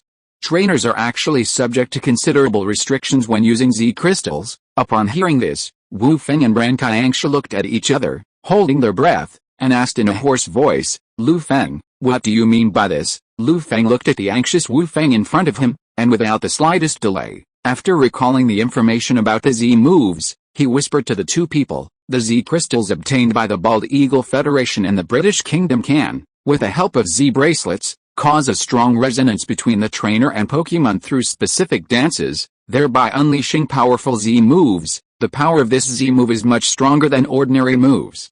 But it will also place a considerable burden on the trainer and Pokémon, generally speaking, given the current level of trainers. Z moves can only be used once per battle." Upon hearing this, Wu Feng and Rankai couldn't help but smile, letting out a long sigh of relief. This showed just how much pressure Z moves put on them. To think there would be such a restriction, if that's the case, as long as we in the Great Xia Nation are careful, we shouldn't have too many problems. Lu Feng looked at the two men, whose pressure had suddenly eased, and continued, "Besides, we do have power at our disposal that can counter Z moves." As Lu Feng's words fell, the entire room suddenly fell silent, and Wu Feng and Rankai froze in their places, stunned. Chapter 191 Mega Evolution, the power to temporarily break the boundaries of evolution. A long time passed. When Wu Feng and Rankai regained their composure, they seemed to want to confirm Lu Feng's words. Their voices trembled as they asked, "Lu Feng, is what you just said true? Do we really possess the power to counter Z moves?" Lu Feng glanced at the two men, whose bodies were trembling constantly, and nodded earnestly. He gestured for them to follow him out. Wu Feng and Rankai exchanged a glance, then, watching Lu Feng's retreating figure, hurriedly chased after him. A moment later, led by Lu Feng, Wu Feng and Rankai arrived in a forest not far from Pingshan City. They stared at the somewhat quiet forest, each looking at the other, their hearts filled with confusion, some unsure of what was going on. Lu Feng turned and stared at Wu Feng and the others, a mysterious smile on his face. He asked Wu Feng, "President Wu, I wonder how many of those stones I asked you to collect have you gathered so far?" Wu Feng was stunned by Lu Feng's words. He knew Lu Feng had a reason for asking. After thinking carefully, he said uncertainly, "Including the last time, I've collected about 15. Lu Feng remained calm on the surface, but a wave of shock surged within him. He hadn't expected Wu Feng and the others to collect 10 more Mega Evolution stones in such a short time. "Lu Feng, are those the stones you mentioned that can counter Z moves?" Wu Feng asked anxiously, his thoughts gradually coming to his senses. Hearing Wu Feng's words, Lu Feng instantly came to his senses and nodded. Lu Feng surveyed his surroundings carefully. Seeing no one else around, he unleashed his Jengar and spoke in a magnetic voice, "The power I'm talking about that can counter Z moves is called Mega Evolution." Mega Evolution? Wu Feng and Rankai frowned, muttering softly. Looking at the two, filled with confusion, Lu Feng stopped keeping them in suspense and quietly began to explain. Mega Evolution, also known as Mega Evolution, is a higher level of evolution. It allows some Pokémon to temporarily unleash their hidden power, breaking the current limit of their evolutionary potential. After Mega Evolution, a Pokémon's power and form undergo a dramatic change. The boost it brings is enough to briefly elevate a gym-level Pokémon to the level of a quasi-premier. Wu Feng and Rankai stared at Lu Feng in shock, swallowing hard, their voices lost in thought. Lu Feng glanced at them from the corner of his eye, but said nothing, waiting quietly for them to recover. After a while, Wu Feng and Rankai suddenly regained consciousness from their shock and hurriedly asked Lu Feng, "Lu Feng, how do we get a Pokémon to Mega Evolve like you mentioned?" Lu Feng slowly walked to a spot not far from them, tossed his Pokéball, and released his Jengar. He turned and smiled at Rankai and Wu Feng, then said in a deep voice, "Jengar, Mega Evolve." As Lu Feng's words fell, a brilliant light suddenly erupted from him and Jengar, completely enveloping him. Wu Feng and Rankai stared intently, holding their breath and swaying slightly. They could sense Jengar's aura rapidly growing beneath the dazzling light. When the brilliant light faded, Jengar reappeared before everyone, leaving Lu Feng and the others slightly mesmerized. Jengar's appearance had undergone a dramatic transformation. Its entire body was now completely white, its size gradually increasing. Its lower body was hidden in an alternate dimension, and spikes covered its body. A yellow object resembling a gold coin appeared on its forehead. It exuded the aura of a king, a heavy pressure permeating its air, like a demonic deity from another dimension. Kauji, Mega Jengar looked at the three stunned people, its lips curling up involuntarily, and called out in a sinister and amusing voice. Hearing Mega Jenger's voice, Lu Feng and the other two suddenly came to their senses. They silently walked over to it, examining it intently. "Is this the Mega Evolution you're talking about?" Ran Kaiangsha asked curiously, her beautiful eyes gleaming as she gazed at Lu Feng. Mega Evolution requires a Mega Stone and a Key Stone. Through the bond between the trainer and the Pokémon, the Mega Stone and Key Stone resonate, releasing the Pokémon's hidden energy. Lu Feng nodded, extending the Mega Evolution bracelet on his arm, and explained softly. "Jenger is carrying a Mega Evolution Stone, and I am carrying a Key Stone." Suddenly, Wu Feng remembered Lu Feng's previous warning to him. He couldn't help but look at him deeply and asked with a complicated expression, "So, you asked me to treat my Pokémon well before, just to prepare for today?" Lu Feng looked at Wu Feng calmly, neither denying nor admitting. Seeing Lu Feng's expression, Wu Feng didn't press his point. Instead, he recalled something Lu Feng had just said and asked nervously, "Lu Feng, I thought I heard you say that Mega Evolution isn't possible for every Pokémon?" Lu Feng nodded gently, speaking to the two with a neutral tone. "As far as I know, only 46 Pokémon can Mega Evolve right now. As for other Pokémon, it might be possible, but I haven't found any concrete examples." Wu Feng and Ran Kaiangsha were taken aback for a moment, their expressions changing. They cautiously asked Lu Feng, "Lu Feng, how about our Pokémon?" Lu Feng looked at the two nervous people, not intending to joke, and addressed them directly. "President Wu's Pteranodon and Kaiangsha's newly captured Garchomp are both Pokémon that can Mega Evolve." The two couldn't help but breathe a sigh of relief, their pressure eased considerably. However, the limitations of Mega Evolution are similar to those of Z moves. It's not a long-term process and requires the trainer's stamina. Generally speaking, only one Pokémon can Mega Evolve during a battle, Lu Feng continued, glancing at the two Pokémon. As Lu Feng explained, Wu Feng and Ran Kaiangsha gradually gained a deeper understanding of Mega Evolution. After another half-hour of discussion, they left. After receiving the news of Mega Evolution, Wu Feng and Ran Kaiangsha simply wanted to return to the Imperial capital as quickly as possible to retrieve the Mega Evolution Stones they had collected and ask Lu Feng for help in identifying them. They also wanted to use this time to intensify their search for Mega Evolution Stones, collecting as many as possible without the knowledge of other factions. Lu Feng, observing the two men's impulsiveness, shook his head and silently walked towards his home. 20 minutes later, Lu Feng returned home and sat quietly on the sofa, pondering his next plan. Since the competition organized by the Blue Star Nations was still a long way off, he didn't need to worry about it yet and could focus on other matters. Although Wu Feng told him his gym was already built, Lu Feng didn't want to open it so soon. He had a vague idea of how to arrange the gym. He recalled Green's actions at the Viridian gym in the special episode, and a smile crossed his eyes. Since Green is willing to keep his Pokémon, guard the gym for him, and guide the newcomers, then it's not too much for me to learn from him, right? Lu Feng pondered for a moment, muttering to himself. Besides, I can buy 2 portable Pokéball legendary machines, one for the gym and one for myself. That way, I won't have to bother Professor Oak with my Pokémon. Suddenly, Lu Feng thought of the problem. Who would help him transport his Pokémon? Lu Feng's Pokémon were extremely rare and exceptional, so he was a little concerned about asking other people to help. After all, who knew if those who came to help would steal his Pokémon? The thought of this possibility filled Lu Feng with worry. After pondering silently for a long time, an idea suddenly struck him. Since ordinary trainers were unreliable, why not let Pokémon do this? After a long pause, Lu Feng's eyes gleamed, and he said quietly, "It seems I need to obtain a Rotom Pokédex and a Porygon." Since Porygon was a human-created Pokémon, it existed in a virtual network. Therefore, if Lu Feng could obtain Porygon and the Rotom Pokédex, he could keep Porygon and remotely control it through the Pokémon, allowing him to swap out his Pokémon at any time. With a plan in mind, Lu Feng took out his communicator and called Silver Company to order 2 portable Pokéball transfer machines. Then, Lu Feng called Professor Oak to inquire about the Rotom Pokédex and Porygon.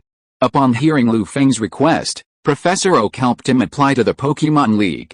Perhaps due to Lu Feng's status as a Pokémon researcher and his repeated assistance in thwarting Team Rocket's schemes, the Kanto Alliance approved Lu Feng's request for Porygon and sent it to the Oak Research Institute for safekeeping. As for the Rotom Pokédex, Lu Feng would need to travel to the Ulala region to seek out Professor Kukui. Seeing this, Lu Feng immediately came up with a plan. He quickly left Blue Star with the Garchomp and flew directly towards the Ulala region. Chapter 192 First Meeting with Kukui. Unlike other areas of the Pokemon world, the Ulala region lacks a complete continent. Instead, it consists of 4 natural islands with a suitable climate and abundant resources, as well as 1 artificial island. Each natural island is guarded by a patron saint of the Tapu clan. Because the Pokemon League has yet to be established, the Ulala region lacks gyms. Instead, it features a unique ritual, the Island Pilgrimage.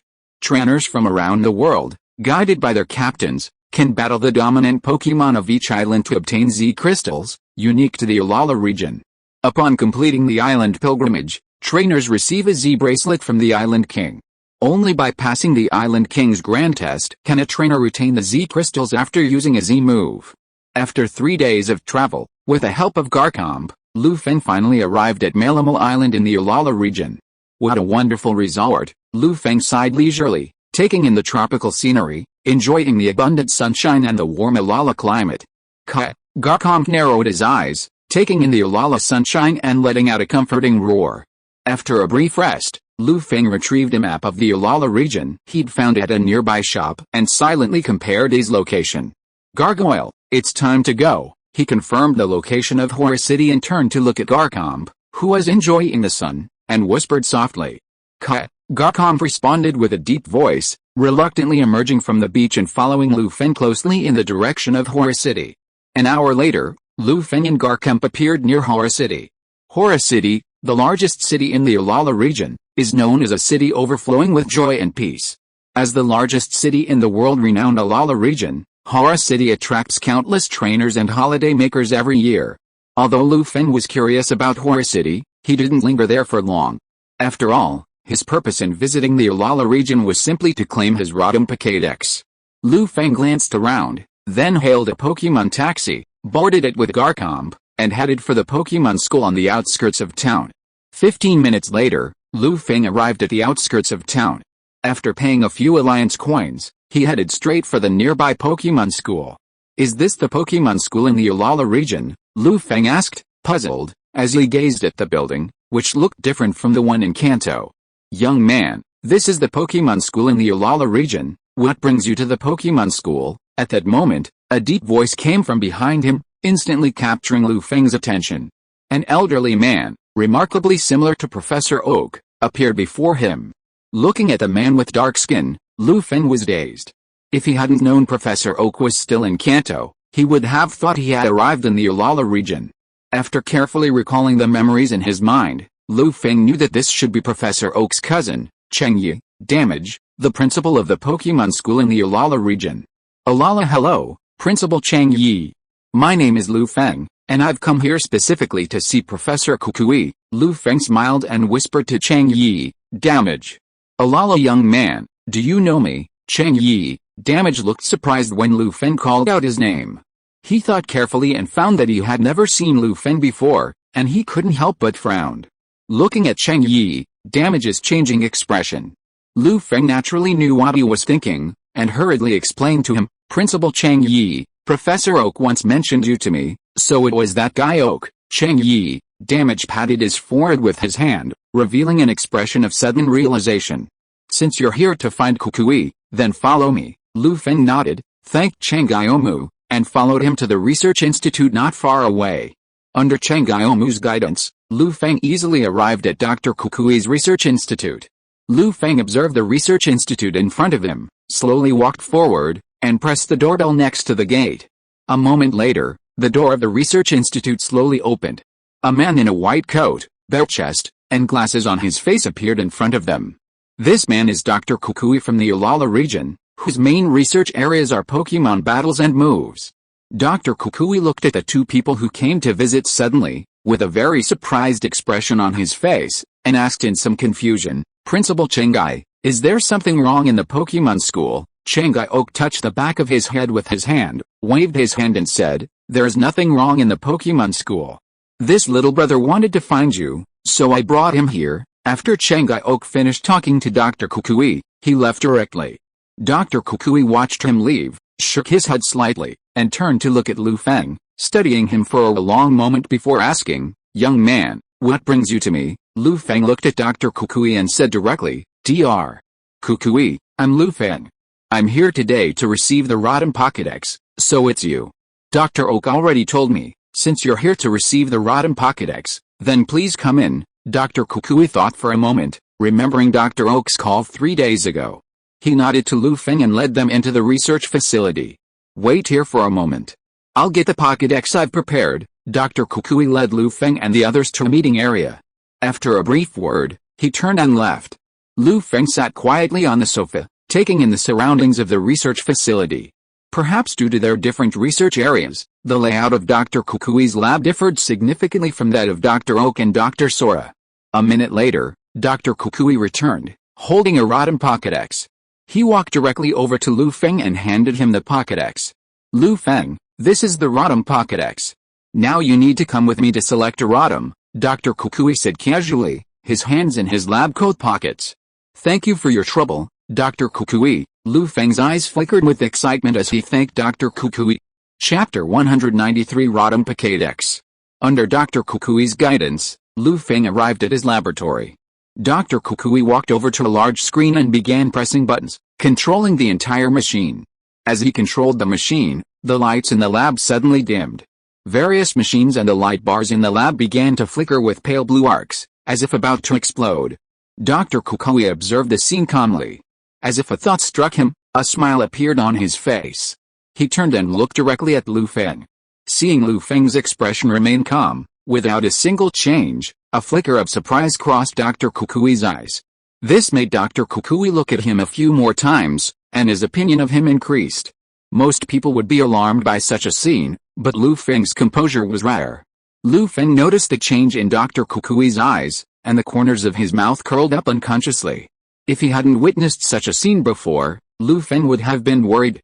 After waiting for several minutes, several normal Rotom flew out of their sockets, resembling streaks of blue lightning as they danced around the laboratory.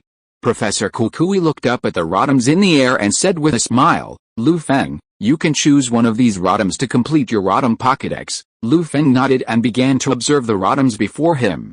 Using his detection skills, Lu Feng easily gathered their details and spotted several with promising qualities.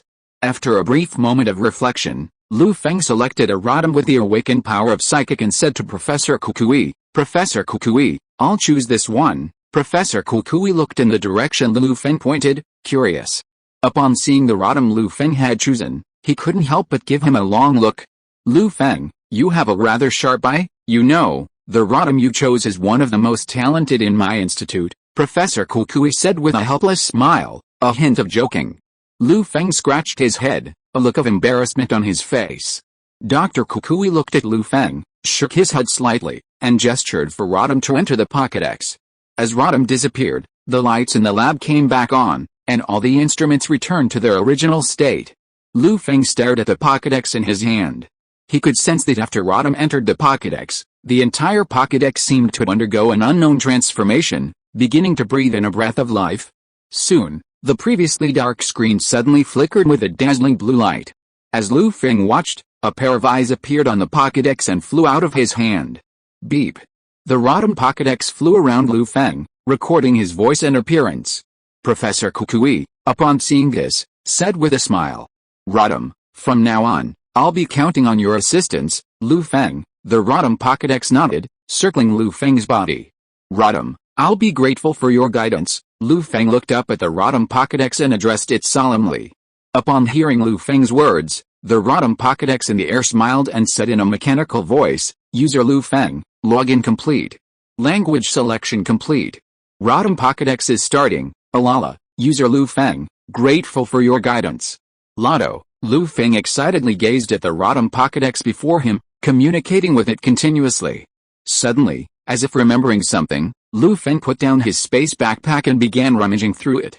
Soon, Lu Feng produced a wooden box and slowly opened it.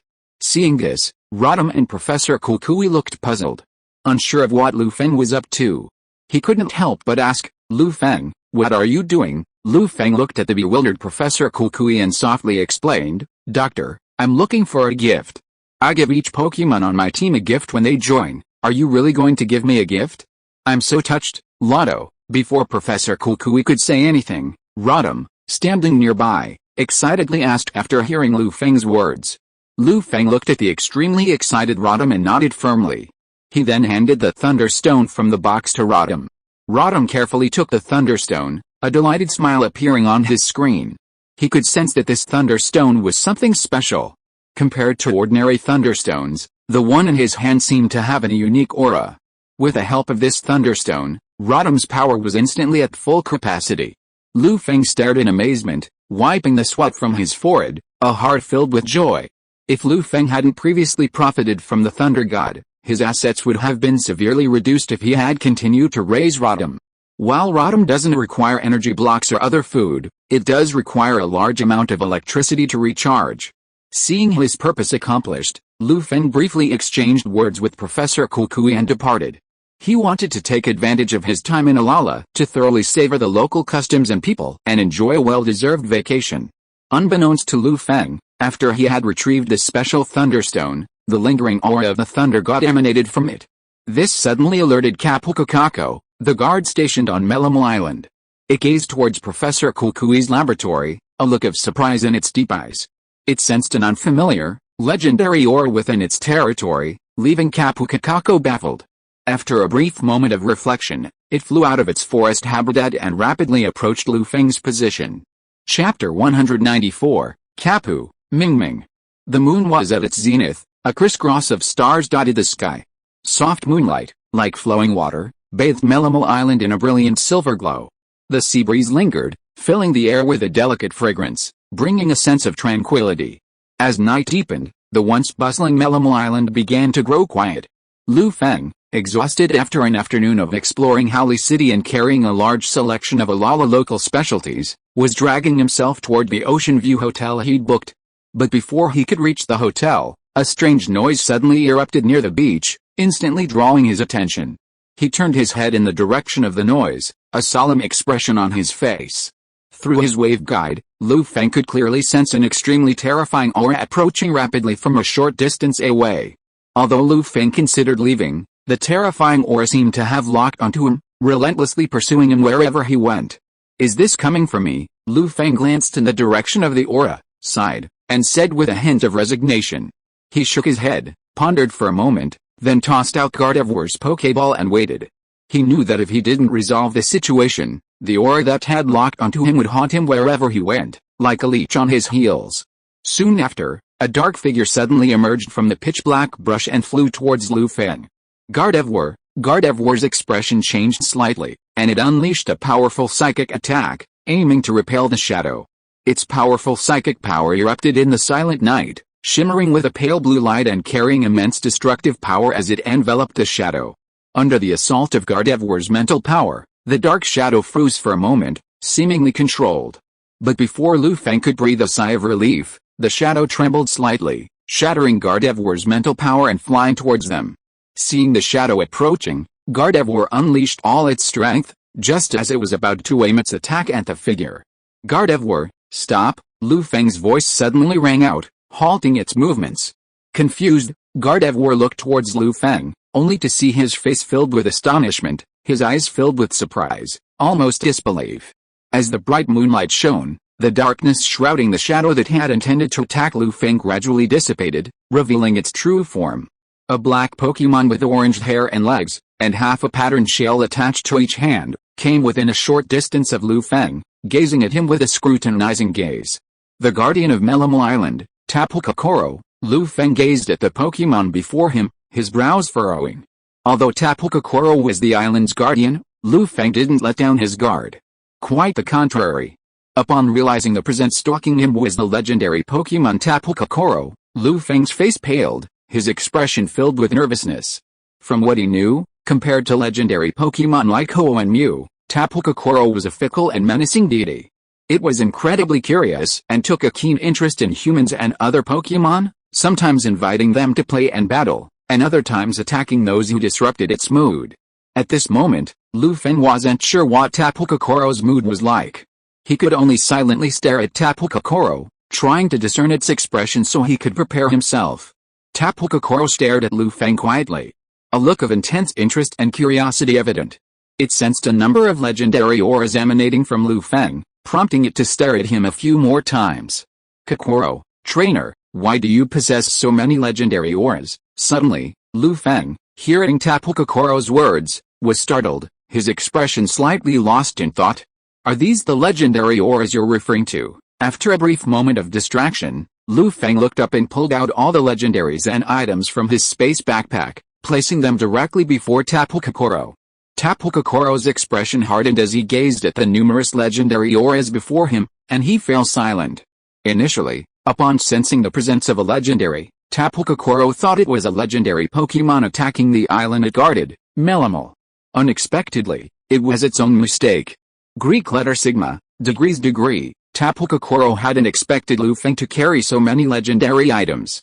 Its expression grew increasingly serious. Legendary Pokémon items sometimes directly represent their authority. Without their approval, ordinary trainers couldn't use them. After a moment's silence, Tapu Kokoro again addressed Lu Feng. Kokoro, trainer, what is your purpose for coming to Melimal Island? Noticing Tapu Kokoro's presence had calmed, Lu Feng pulled out his Rotom Pokédex and unceremoniously explained. Upon learning the situation, Tapu Kokoro's eyes flickered with embarrassment. It took out a few shiny objects from its shell and threw them directly in front of Lu Feng, saying in an ethereal voice, Ku trainer, these pure crystals are my apology. Lu Feng looked at the 3 pure crystals in front of him and took them all without hesitation. When Tapu Ku saw Lu Feng accept his pure crystals, he was about to use high-speed movement to return to the forest. But he heard Lu Feng's voice and stopped immediately. Tapu Ku, please wait a moment. Ku, trainer, is there anything else you want to say? Tapu Ku looked at Lu Feng with confusion and asked with some confusion. Lu Feng's eyes gleamed and his face showed a strong desire for knowledge. He asked Tapu Ku, I still have some questions. I wonder if you can answer them for me. Chapter 195. Radiant Stone and Overlord Pokémon. The moonlit night was as cool as water, and starlight dotted the Milky Way. Tapu Kokoro pondered for a moment, then looked at Lu Feng in bewilderment.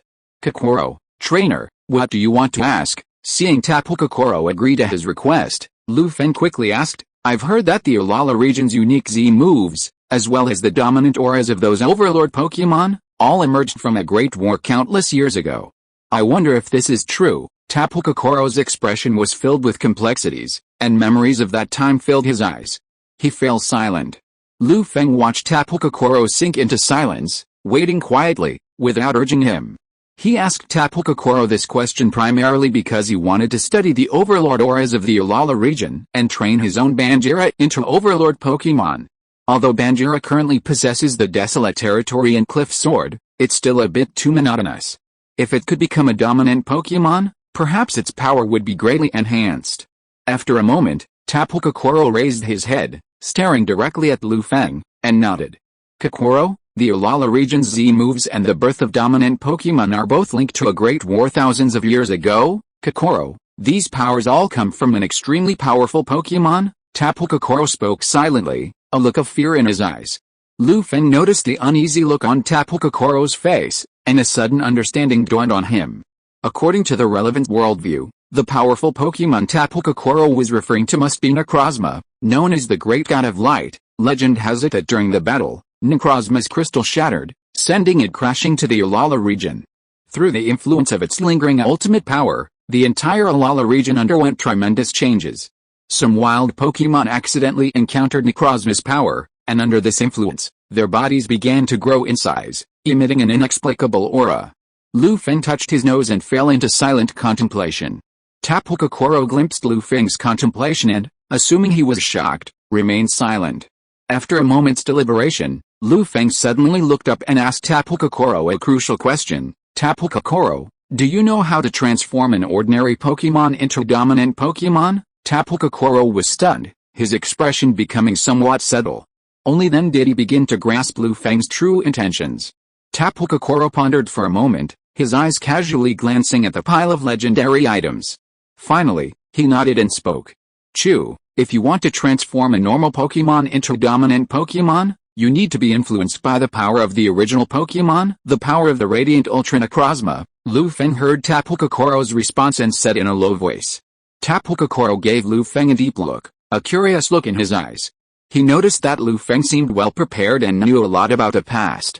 Tapu Koko remained silent, his eyes fixed on Lu Feng, constantly studying him. Suddenly, he noticed a very familiar aura in Lu Feng's shadow, and a look of sudden realization crossed his face. Lu Feng saw Tapu Kokoro's gaze lingering on his own shadow, and he knew that it had discovered Machado's presence. "Chu, I didn't expect Machado to be following you," Tapu Kokoro sighed with emotion, his expression becoming extremely complicated. After hearing Tapu Kokoro's words, Lu Feng didn't respond, merely smiling faintly. He then continued to question Tapu Kokoro, "Where in the Ulala region is the power of necrozma still lingering?" Tapu Kokoro shook his head at Lu Feng, his voice ethereal. "Kokoro, the necrozma energy hidden in the Ulala region has largely dissipated over time, then how did the current dominant Pokémon come into being?" Lu Feng frowned, looking at Tapu Kokoro with some confusion. Tapu Kokoro didn't answer Lu Feng directly, instead asking him an unrelated question. "Kokoro, trainer, do you know why some of the island pilgrimage trials require a radiant stone?" As Tapu Kokoro finished speaking, Lu Feng was struck by lightning, a thoughtful expression on his face. Tapu Kokoro watched Lu Feng, lost in thought, as he flew off into the distant forest, disappearing before him. A long moment later, Lu Feng regained consciousness and gazed at the distant forest, a faint smile playing on his lips.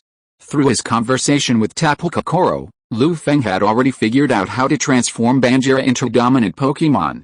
He gathered up the legendary items lying on the ground and took out a small stone. This stone was the Radiant Stone, a system reward for Lu Feng's victory in the quartz tournament. "Now that we have the Radiant Stone, we can get Banjira's dominant transformation underway." Lu Feng pressed the Radiant Stone in his hand, his eyes flickering. The next day, the sun rose in the east, a dazzling radiance. After a simple breakfast, Lu Feng left his hotel and headed for Dr. Kukui's laboratory on the outskirts of Hali City. He needed the necessary equipment to conduct research on how to unlock the dominant Pokémon. So, Lu Feng had no choice but to set his sights on Professor Kukui's laboratory. After all, in the entire Ulala region, there were only two places with the equipment needed to support Lu Feng's research. One was Professor Kukui's laboratory, and the other was the Ether Paradise of the Ether Foundation. While the equipment at Ether Paradise was more advanced, Lu Feng didn't have much of a connection with the Ether Foundation. Therefore, he didn't give the Ether Foundation much consideration and focused directly on Professor Kukui's laboratory. After a 10-minute Pokémon taxi ride, Lu Feng arrived at Professor Kukui's laboratory.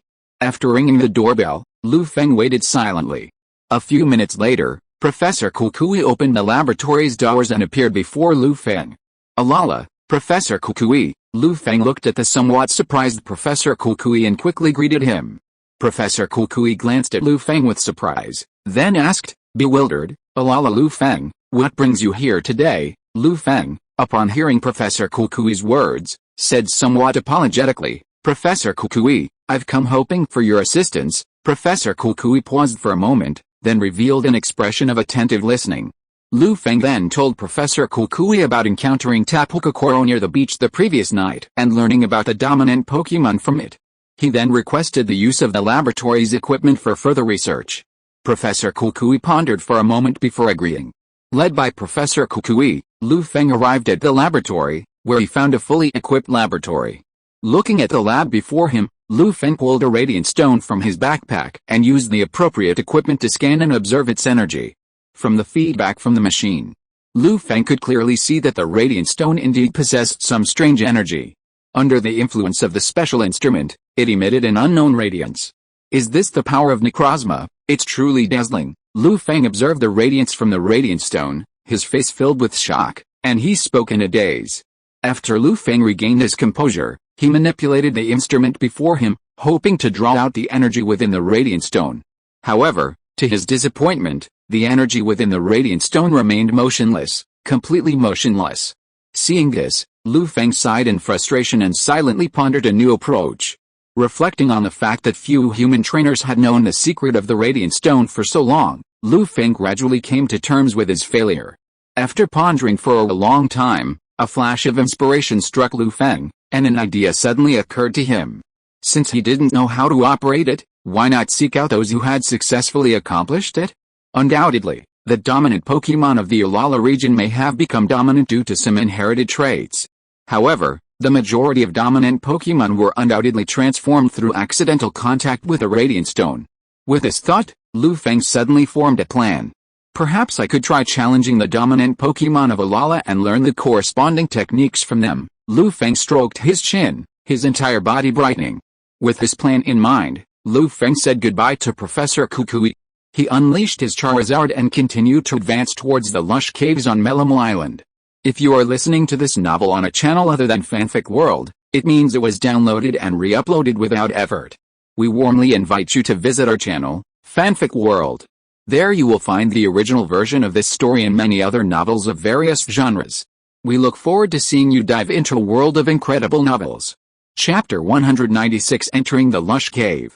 The Verdant Cave, located in the western central part of Melomel Island, serves as one of the test stages in the island tour. According to the game's world setting, Captain Ilima, who presides over the first test, will provide guidance here. Only by defeating the 3 Pokémon hidden within the cave can one enter the depths and face the dominant Pokémon, Meerkat and Rattata, in their Alola form. After defeating the dominant Pokémon, the trainer receives a normal Z, a gift from the dominant Pokémon himself. After over an hour's flight, Feng and Charizard arrived at the Verdant Cave. He gazed at the somewhat deep caverns before him, a look of curiosity and inquiry on his face. Just as Feng was about to enter the cave to search for the dominant Pokémon hidden within the Verdant Caverns and inquire about it, he heard an urgent voice behind him, causing him to pause. "Friend, stop. The island tour's test stage is ahead, and it's extremely dangerous." Feng heard the voice behind him and slowly turned, looking behind him in surprise. A young man with pink hair, a dark complexion characteristic of the Alola region, and a somewhat elegant demeanor, resembling a prince, hurried up to him with an anxious expression. Feng studied the young man quietly. After a moment's reflection, he realized it was Ilima, the captain of the first test, known as the Prince of the Trainer School. He looked at Ilima hesitantly, a puzzled expression on his face, and asked, "Excuse me." Ilima looked at Feng breathlessly, his body shaking from the intense running. He studied Feng for a long moment, noticing that his attire didn't resemble the Alola style, and a suspicion welled up in his mind. After a brief rest, Ilima stared at Feng with a serious expression, saying, "The Verdant Cave is the test stage for the island tour and a dangerous area. The Pokémon hidden there are quite formidable. If you wish to explore the Alola region, please seek out other destinations." Feng was stunned by Ilima's words, a bewildered expression in his eyes. "Do you think I've strayed into a dangerous area?" Feng thought, observing Ilima's grave expression. Feng was silent for a moment. Noticing the wariness on Ilima's face, he smiled wryly and said, "You misunderstood. I came here specifically for the Verdant Cave, Ilima, Greek letter sigma, degrees degree. I'm truly sorry. There have been a lot of tourists straying into the Verdant Cave lately, and I thought you were one of them," Ilima said with an awkward smile. Feng's lips twitched slightly at this, and he shook his head at Ilima. Then, Ilima looked at Feng seriously and asked, "Alola, are you here to challenge the island tour?" Feng shook his head, his eyes rolling slightly, and said in a low voice, "I'm not here to participate in the island tour. I'm simply looking for the Overlord Pokémon." Ilima looked at Feng, his expression slightly changed, filled with inward disapproval. If it weren't for Feng's extremely serious expression, Ilima would have thought he was here to tease him. After all, who had come to this lush cave if not for the island tour? Feng didn't explain anything. He simply took out his Pokéball, released his Jengar, and walked into the lush cave. Ilima watched Feng walk forward, suddenly coming to his senses. He watched Feng's retreating figure anxiously, wanting to say something. But after sensing Jengar's presence near Feng, he was speechless. He could only watch helplessly as Feng retreated, praying that he would make it safely out of the Verdant Cave.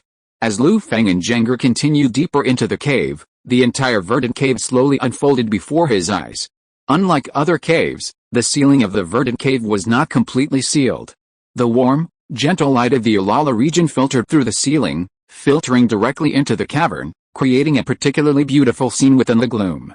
Furthermore, thanks to the light, the vegetation throughout the cavern flourished with lush greenery. What a lovely place!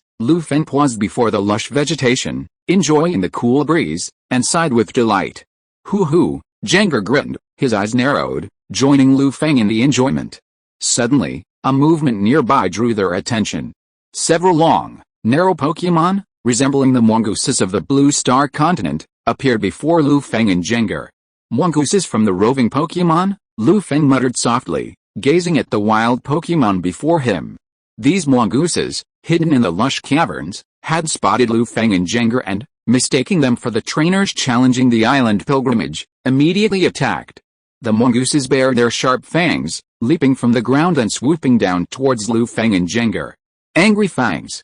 Judging from their aura, these mongooses were roughly elite to gym level. Kauji, Jengar, observing the mongooses' actions, scorn flashed in his eyes. He grinned and shouted loudly. Just as he was about to gather a few shadow balls, Lu Feng's voice suddenly rang out, causing his movements to pause. Jengar, wait! Jengar quickly turned around after hearing Lu Feng's words, looking at him with some confusion. Lu Feng glanced at the approaching meerkats and whispered to Jengar, I'll handle this battle on my own, Jengar? After hearing Lu Feng's words, countless question marks appeared on Jengar's forehead.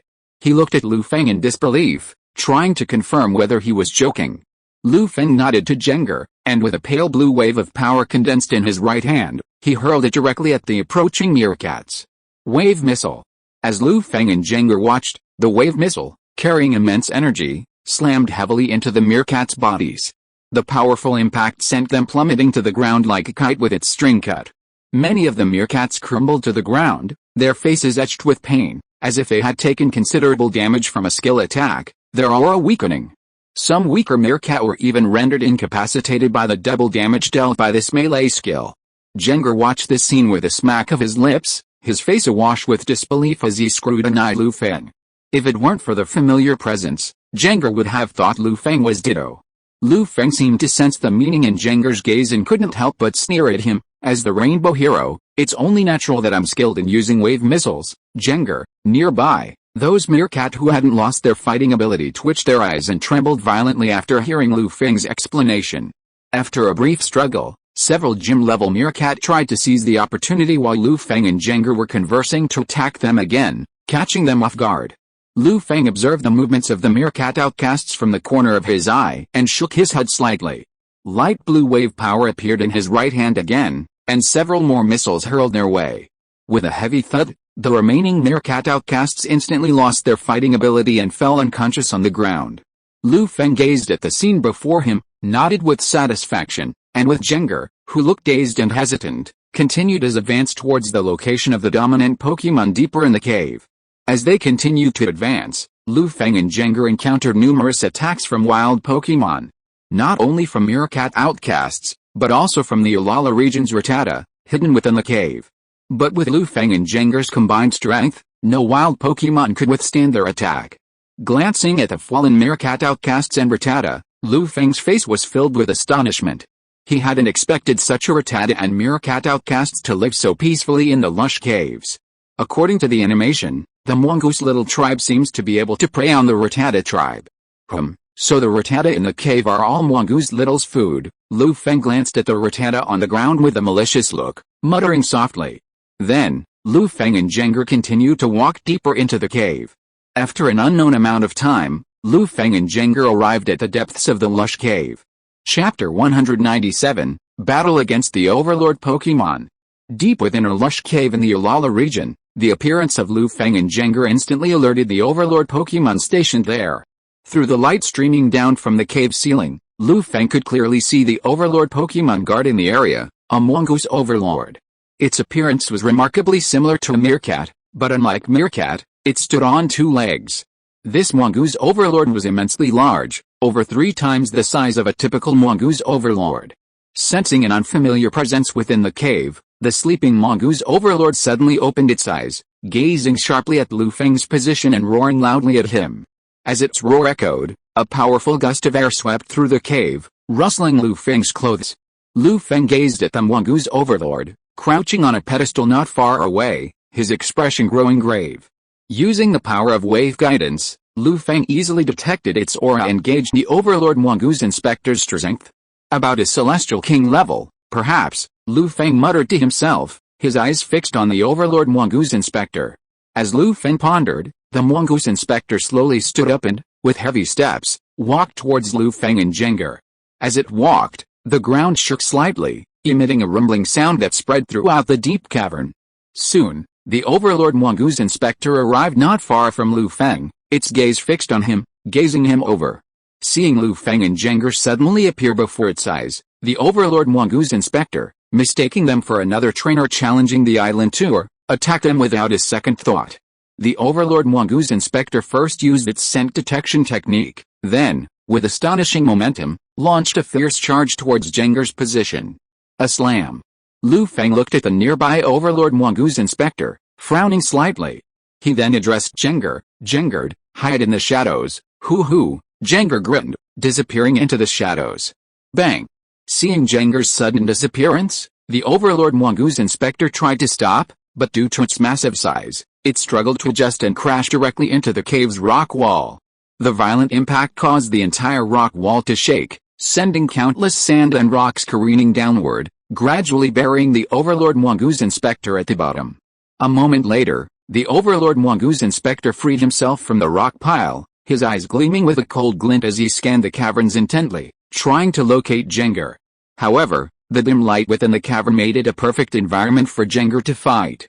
Using the shadows as a shield, the Overlord Mongoose Inspector was unable to locate Jengar. At that moment, Lu Feng's voice suddenly rang out, issuing a command to Jengar in the shadows. "Jengar, wave of evil." Jengar appeared behind the Overlord Mongoose Inspector, its ethereal form emanating a terrifying, malevolent aura as it charged towards the Overlord Mongoose Inspector. Instantly, the wave of evil descended, slamming fiercely into the Overlord Mongoose Inspector's body. Under this powerful energy attack, the Overlord Mongoose Inspector's body trembled slightly, a pained expression on its face, as if it had taken significant damage. It howled loudly, suppressing the pain as it turned and, using its sharp teeth, bit Jengar fiercely. Crushing. Due to the close proximity, Jengar had no time to dodge and could only endure the crushing attack. Cow GG.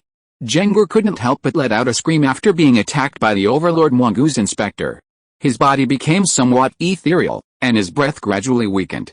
Lu Feng's expression changed as he took in the scene before him.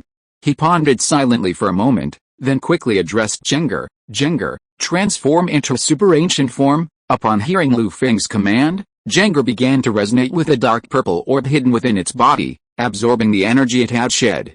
Its aura surged. As Jengar's aura surged, its body also began to grow, gradually reaching a length of over 10 meters. In that instant, its strength had returned to peak Heavenly King status. Overlord Mongoose Detective observed Jengar's transformation with a look of profound astonishment, a look of bewilderment. "Jengar, wave of evil." Lu Feng looked up at Jengar and shouted. As Lu Feng finished his words, Jengar emanated a terrifying aura filled with malevolence, and launched an attack towards Overlord Mongoose Detective's position. The Overlord Mongoose Detective, previously dazed, felt this terrifying attack, a flash of fear in his eyes, and he quickly deployed a defensive technique. Using its defensive moves to block, Mongoose Detective successfully withstood Jengar's dark wave damage. But before it could breathe a sigh of relief, Jengar's next attack followed, crashing directly into it. Instantly, Mongoose Detective screamed and fell heavily to the ground. After a struggle, Mongoose Detective climbed back up, a strange aura emanating from him. Fueled by this aura, Mongoose Detective's defenses began to increase, and it called out to the wild Pokémon within the cave. Instantly, all the wild Pokémon in the lush cave that had not lost their combat capabilities began to sprint towards them. In a split second, numerous wild Pokémon appeared in front of Mongoose Detective, firmly blocking its body. Watching this scene, Lu Feng fell silent, his expression darkening. After a moment's reflection, Lu Feng stared at the nearby Mongoose Overlord and said angrily, "How dare you wave your hand in front of me, Lu?" The thought of warning being his own unique skill made Lu Feng furious at Mongoose Overlord.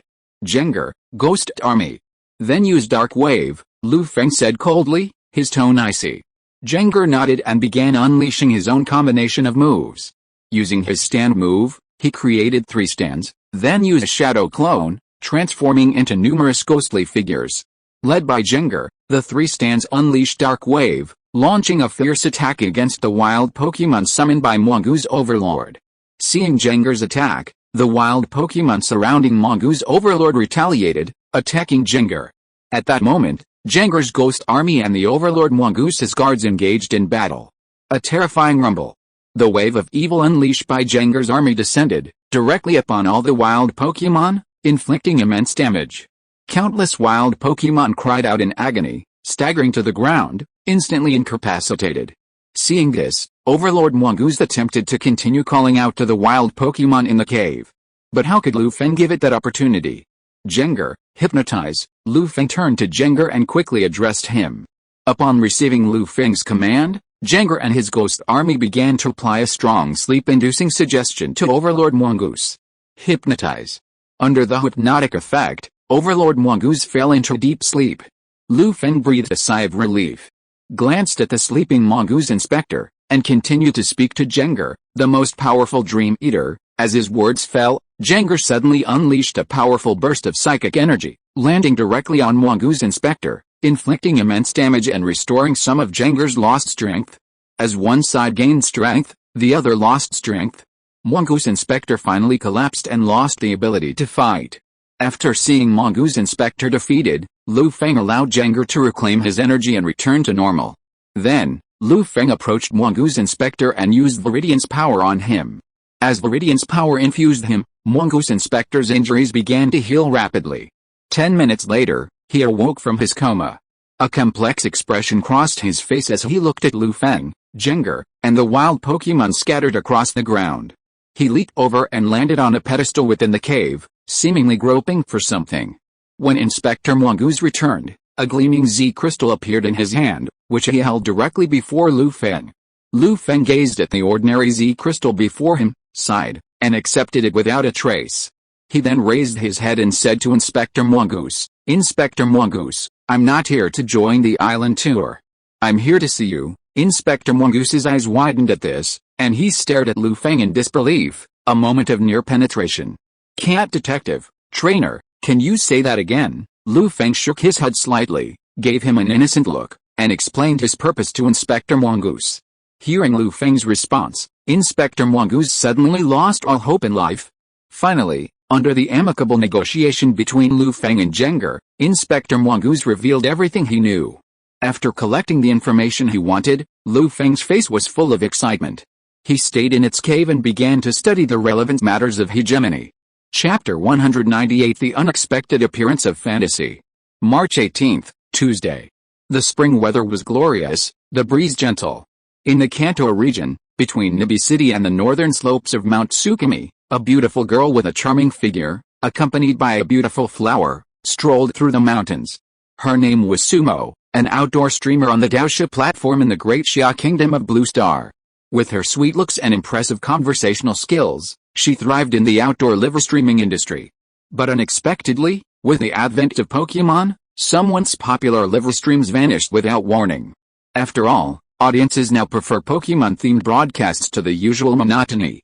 To salvage her live streaming career, Sumo began experimenting with a transformation, incorporating Pokémon elements into her outdoor broadcasts. As Blue Star became integrated into the world of elves, Sumo began to consider leaving the continent and exploring the world of elves. Just as Lu Feng arrived in the Ulala region, Sumo happened to arrive in the Kanto region. After careful consideration, Sumo chose Eugene Mountain as her first destination. At that moment, Sumo was live streaming. With the help of the player forum, Sumo was able to broadcast the scenes she saw to her live stream. The entire room was filled with barrages of comments. "Goddess Momo, there are some powerful wild Pokémon lurking in the deep mountains and old forests. Be careful when you're live streaming. Thank you, my wife, for bringing me to the beauty of the Pokémon world. It's a shame I can't leave the Blue Star continent yet, otherwise my wife and I would have gone exploring together. Shameless guy up there. You're taking advantage of my wife. Bro, without further ado, just draw your sword. Goddess Momo, where are you now? The scenery here is quite nice." Sumo watched the barrage of comments flash across the screen and the steadily growing number of viewers, and couldn't help but breathe a sigh of relief. She clenched her fists, a healing smile on her face, her beautiful eyes curved into crescents, a sigh of admiration filling her heart.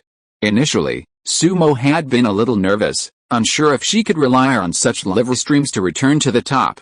Seeing the ever-growing number of followers and the constant stream of gifts, Sumo knew her gamble had paid off. She took a deep breath, flashed a sweet smile towards the camera, and explained in a gentle voice, "I'm currently at Mount Tsukimi in the Kanto region. Thank you all for your support and gifts. I'll be careful with your reminders." "Thank you." For an unknown amount of time, Sumo continued along the mountain path of Mount Tsukimi. However, because she had to constantly monitor the comments in her live stream and interact with her followers, she gradually strayed from the map's direction, heading further and further away from Mount Tsukimi. When she came to her senses, she realized she had strayed from the path marked on the map, and a bitter expression crossed her face. The audience in the live stream, upon seeing this, cheered up a bit, and began showering her with gifts and leaving messages in her room. "Is the anchor trying to make me laugh to death? Even getting lost is ridiculous. Goddess Momo, I've already thought of the headline for tomorrow's UC News, shocking. A famous female anchor actually did this to keep her live stream going. What do you think? Oh, Goddess Momo, you should just go back the way you came. Looking at the surroundings, I'm afraid you'll be taken away by a blind bear and made his wife, brother upstairs. You're probably a total idiot, aren't you? Where in the elf world do blind bears come from? Does Circle Bear count? Goddamn Circle Bear, you're such a talent." Looking at the endless stream of comments in the live stream room, Sumo sighed helplessly and couldn't help but roll her eyes at this group of unscrupulous viewers. She was just about to turn around and return to her starting point along the same path. But before Sumo could make any move, a few rockets suddenly appeared in the live broadcast room, accompanied by some very eye-catching words, which immediately attracted Sumo's attention. "Host, don't go. There seem to be traces of human activities not far ahead of you. Wife, don't go back. I want to see what's going on up ahead." Looking at the barrage of comments in front of her, Sumo couldn't help but be stunned for a moment, and quickly raised her head and looked in a certain direction in front of her. Not far from her, a vague white shadow appeared, covered by the golden leaves, appearing a little looming.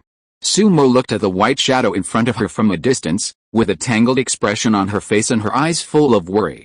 After all, this is an unfamiliar elf world, and the wild is full of all kinds of wild Pokémon. No one knows whether the white shadow is actually a wild Pokémon. The many viewers in the live stream caught a glimpse of Sumo's expression and immediately understood. Many hurriedly advised her, "Goddess Momo, I think you'd better not go. You're not in great shape. No one knows what that white shadow is. For your own safety, you should return the way you came, right? The guy above has a point. I don't know what those who encouraged my wife to take such a risk are up to." At that moment, the wealthy man who had just been trying to get Sumo to continue on his way spawned more than a dozen rockets and posted a domineering message on the live stream's chat, instantly dispelling Sumo's inner conflict. "If you can satisfy my curiosity, I'll give you a few aircraft carriers later." The audience erupted in excitement after seeing this, and began to flatter the wealthy man relentlessly. Those who had been worried about Sumo fell silent. Sumo's breathing quickened, a blush spreading across her sweet face. She nodded to the crowd and, carrying the beautiful flowers by her side, began to advance towards the white shadow. A long moment later, as Sumo neared the shadow, she peered through the thick foliage to reveal the nearby scene. A look of profound shock crossed her face, a slight transforming. Before her lay a majestic ancient city, its pristine white walls and elegant castle imbued with a sacred air. The audience in the live stream, upon witnessing Sumo's expression, grew anxious, urging her to see the shadow for themselves. When Sumo regained her composure, she stared at the screen filled with questions and quickly turned the camera to focus on the spot in front of her. Suddenly, the entire live stream fell silent, and the dense barrage of comments on the screen instantly cleared, as if everyone, lost in shock, had forgotten to respond. A moment later, when everyone had recovered, the entire barrage of comments exploded, rapidly scrolling. "Holy crap! How could there be a city here? Is this the legendary adventure of cultivating immortals? The daughter of destiny is so terrifying. Wow! What a beautiful city! Where on earth is this? Why didn't I know there was such a city deep in Eugene Mountain? Oh my god! Thank you, my dear Momo, for letting me see such a beautiful place. I have no way to repay you but to offer you my body. Please don't refuse, my dear." Sumo looked at the somewhat incoherent barrage of comments, her bright eyes flashing with helplessness. She was about to say something to the viewers in the live stream room. But before she could speak, the barrage of comments in the live stream room began to change again, with a uniform exclamation mark, leaving Sumo puzzled. As if sensing the confusion on Sumo's face, some viewers who had reacted quickly typed a message in the barrage, instantly letting her know what had happened. Host, quickly point the camera at the top of that castle. Sumo, heeding the prompt from the livestream, quickly raised her camera and aimed it at the distant castle's summit. Through the magnified effect of her camera, Sumo could clearly see a pink kitten-like Pokémon perched atop a pink bubble, happily playing. Looking at the pink kitten-like Pokémon, Sumo felt her heart burst with excitement. Meanwhile, the livestream's commentary began to scroll endlessly, making it a bit overwhelming. By the way, does any of the class representatives know what Pokémon that is? It's so cute. A friend of mine wants to get one. Also, how can there be such a cute Pokémon? Sumo, also watching the livestream with anticipation, asked curiously, does anyone know what Pokémon that is? After she finished speaking, she began to peer into the comments, searching for an answer. But most netizens had no idea what it was, simply mentioning similarly colored Pokémon. Some said it was Slowpoke, others Pidgeot and Jigglypuff. The most outrageous was someone saying it was Slime. Sumo looked at the scene before her, shook her head in disappointment, and amusement crossed her face. Although she wasn't a professional trainer, she could still tell the difference between this cat-like Pokémon and the one the netizens were talking about. They weren't even the same species. The discussion in the livestream was in full swing. That's the legendary Mew. Damn Slime. Stop trying to act cool in front of girls. Go back and do some reading. The entire livestream audience fell silent when a trainer involved in the new island incident named the Pokémon that had appeared. As the trainer spoke Mew's name, Sumo's livestream seemed to explode. Instantly, countless viewers frantically flocked to Sumo's livestream, their eyes agape at the sight of Mew appearing in the video.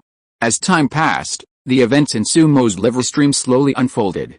Upon hearing the news about Mew, some of the more powerful Blue Star trainers began rushing to Team Moonview overnight.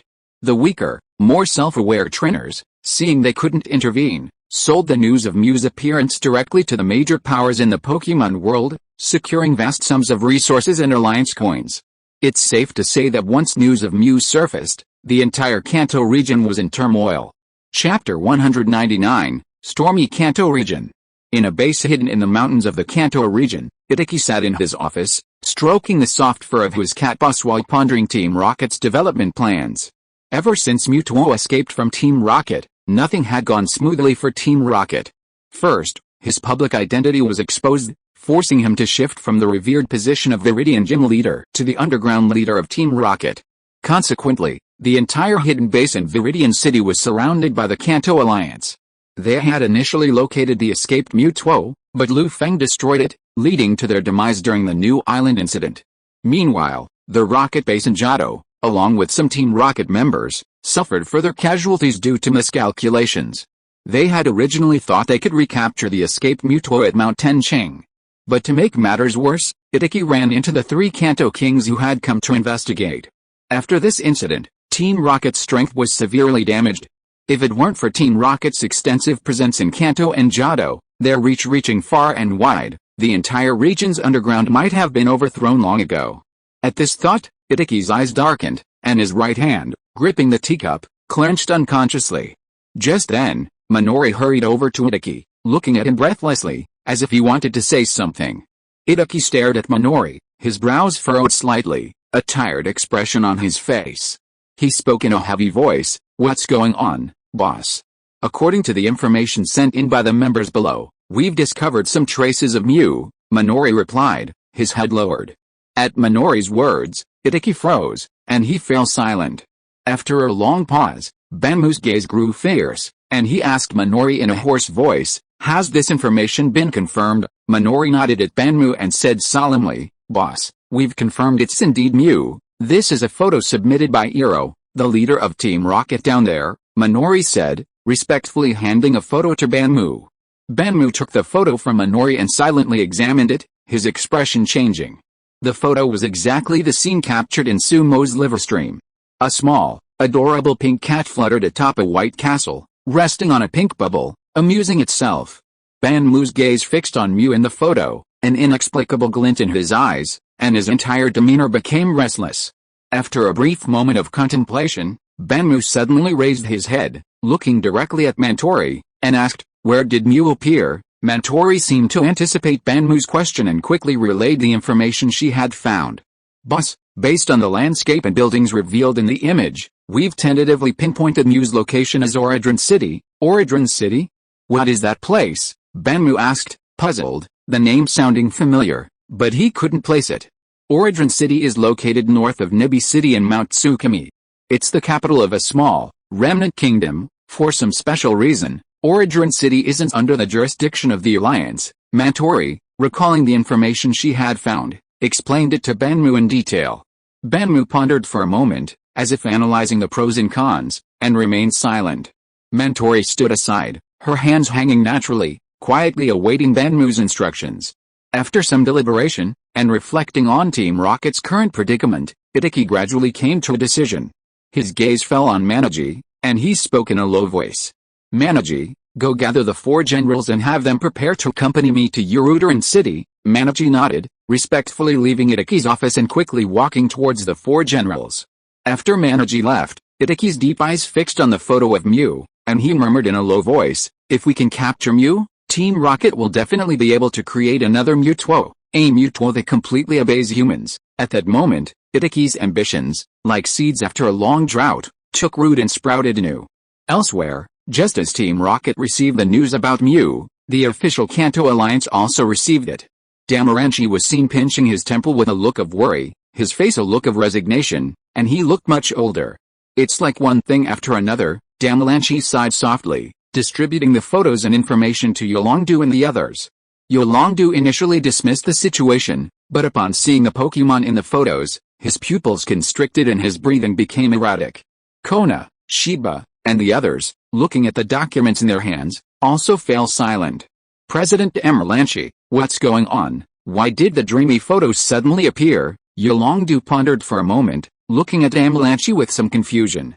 Upon hearing this, Damaranchi turned to look at Yolongdu and said solemnly, this was seen by a trainer near Origin City, and the authenticity of the information has been verified. Since the photo has been widely circulated, trainers from all over Kanto and Johto are rushing towards Mount Moon. I'm afraid these fanatical trainers' actions will disgust Mew, leading to dire consequences. Upon hearing this, Kona's demeanor grew colder, a chilling aura emanating from her. She looked at Damaranchi suspiciously and asked, so, you want us to stop these trainers? Damaranchi paused, then nodded to Kona and the others, his expression complex. I hope you can stop these trainers and tell them not to disturb Mew. I don't want to incur the wrath of the gods. After all, you all witnessed a strange phenomenon at Mount Azure a while ago. Yolongdu and the others fell silent. Recalling the lingering aura they had detected within Mount Azure a while ago, everyone became extremely serious. Recalling the historical records and learning about the consequences of angering the gods, everyone shuddered. They exchanged glances, then slowly agreed to Damaranchi's request, leaving the Quartz Plateau and heading for Origin City. Meanwhile, Satoshi and his group, originally bound for the Orange Islands, became restless upon hearing the news of Mew's appearance. It's Mew, Kanto's oldest Pokémon? Satoshi exclaimed excitedly, his eyes blazing as he gazed at the photo in the news. I didn't expect Mew to appear near Nib City. Braun sighed, his expression becoming somewhat subtle. Misty looked at the 2 excited people and hesitantly asked, so, are we still going to the Orange Islands? At Misty's question, Satoshi and Bronze's faces stiffened, and they fell silent. After a long moment, they briefly discussed and decided to temporarily halt their plans to reach the Orange Islands and head deeper into Tsukimi. After all, the Orange Islands were there, and it wasn't like they would suddenly vanish. But the legendary Mew wasn't often seen. No one knows if there will be another chance of meeting again after this missed opportunity. After making the decision, Ash texted Professor Oak, informing him of his plan and offering his apologies. Later, Ash and his crew, having arrived in Vermilion City and about to sail to the Orange Islands, began to turn back toward Mount Tsukimi. The Rocket Trio, following behind Ash and his crew, were ecstatic upon seeing them in action. Musashi, Kajiro, did you hear that? Meowth said excitedly, watching Ash and his crew disappear. The Kanto region's oldest Pokémon? Mew? Kajiro nodded quickly, his eyes filled with longing. As long as I can hand it over to Boss Itiki, a promotion, a raise, a management position, and the pinnacle of my life, Musashi added. What a great feeling, the true protagonists exclaimed with elation. Then, Watching Ash and his crew disappear before their eyes, they hurried after them. At this time, Professor Oak in Pallet Town received a text message from Satoshi, with a helpless expression on his face. He never thought that Satoshi would suddenly go to Oradron City to look for the legendary Mew. This caught Professor Oak off guard. As the former champion of the Kanto region and an authority in the field of Pokémon research, Professor Oak knew the terrifying power of the legend better than anyone else. This made him full of worry. After inadvertently seeing the Pokéball on the table, Professor Oak fell into a state of contemplation. The Pokéball contained the Porygon that Feng applied for. Because Feng was not in Kanto, it was temporarily deposited in Professor Oak's laboratory. After thinking for a while, Professor Oak remembered the strength shown by Feng, and immediately made a decision in his heart. End of this chapter. Thank you so much for reading until the end. Don't forget to give it a like. Looking for more exclusive content and immediate access? Subscribe to our Patreon. Remember, every like, subscription or donation encourages us to continue. Thank you all. See you in the next video.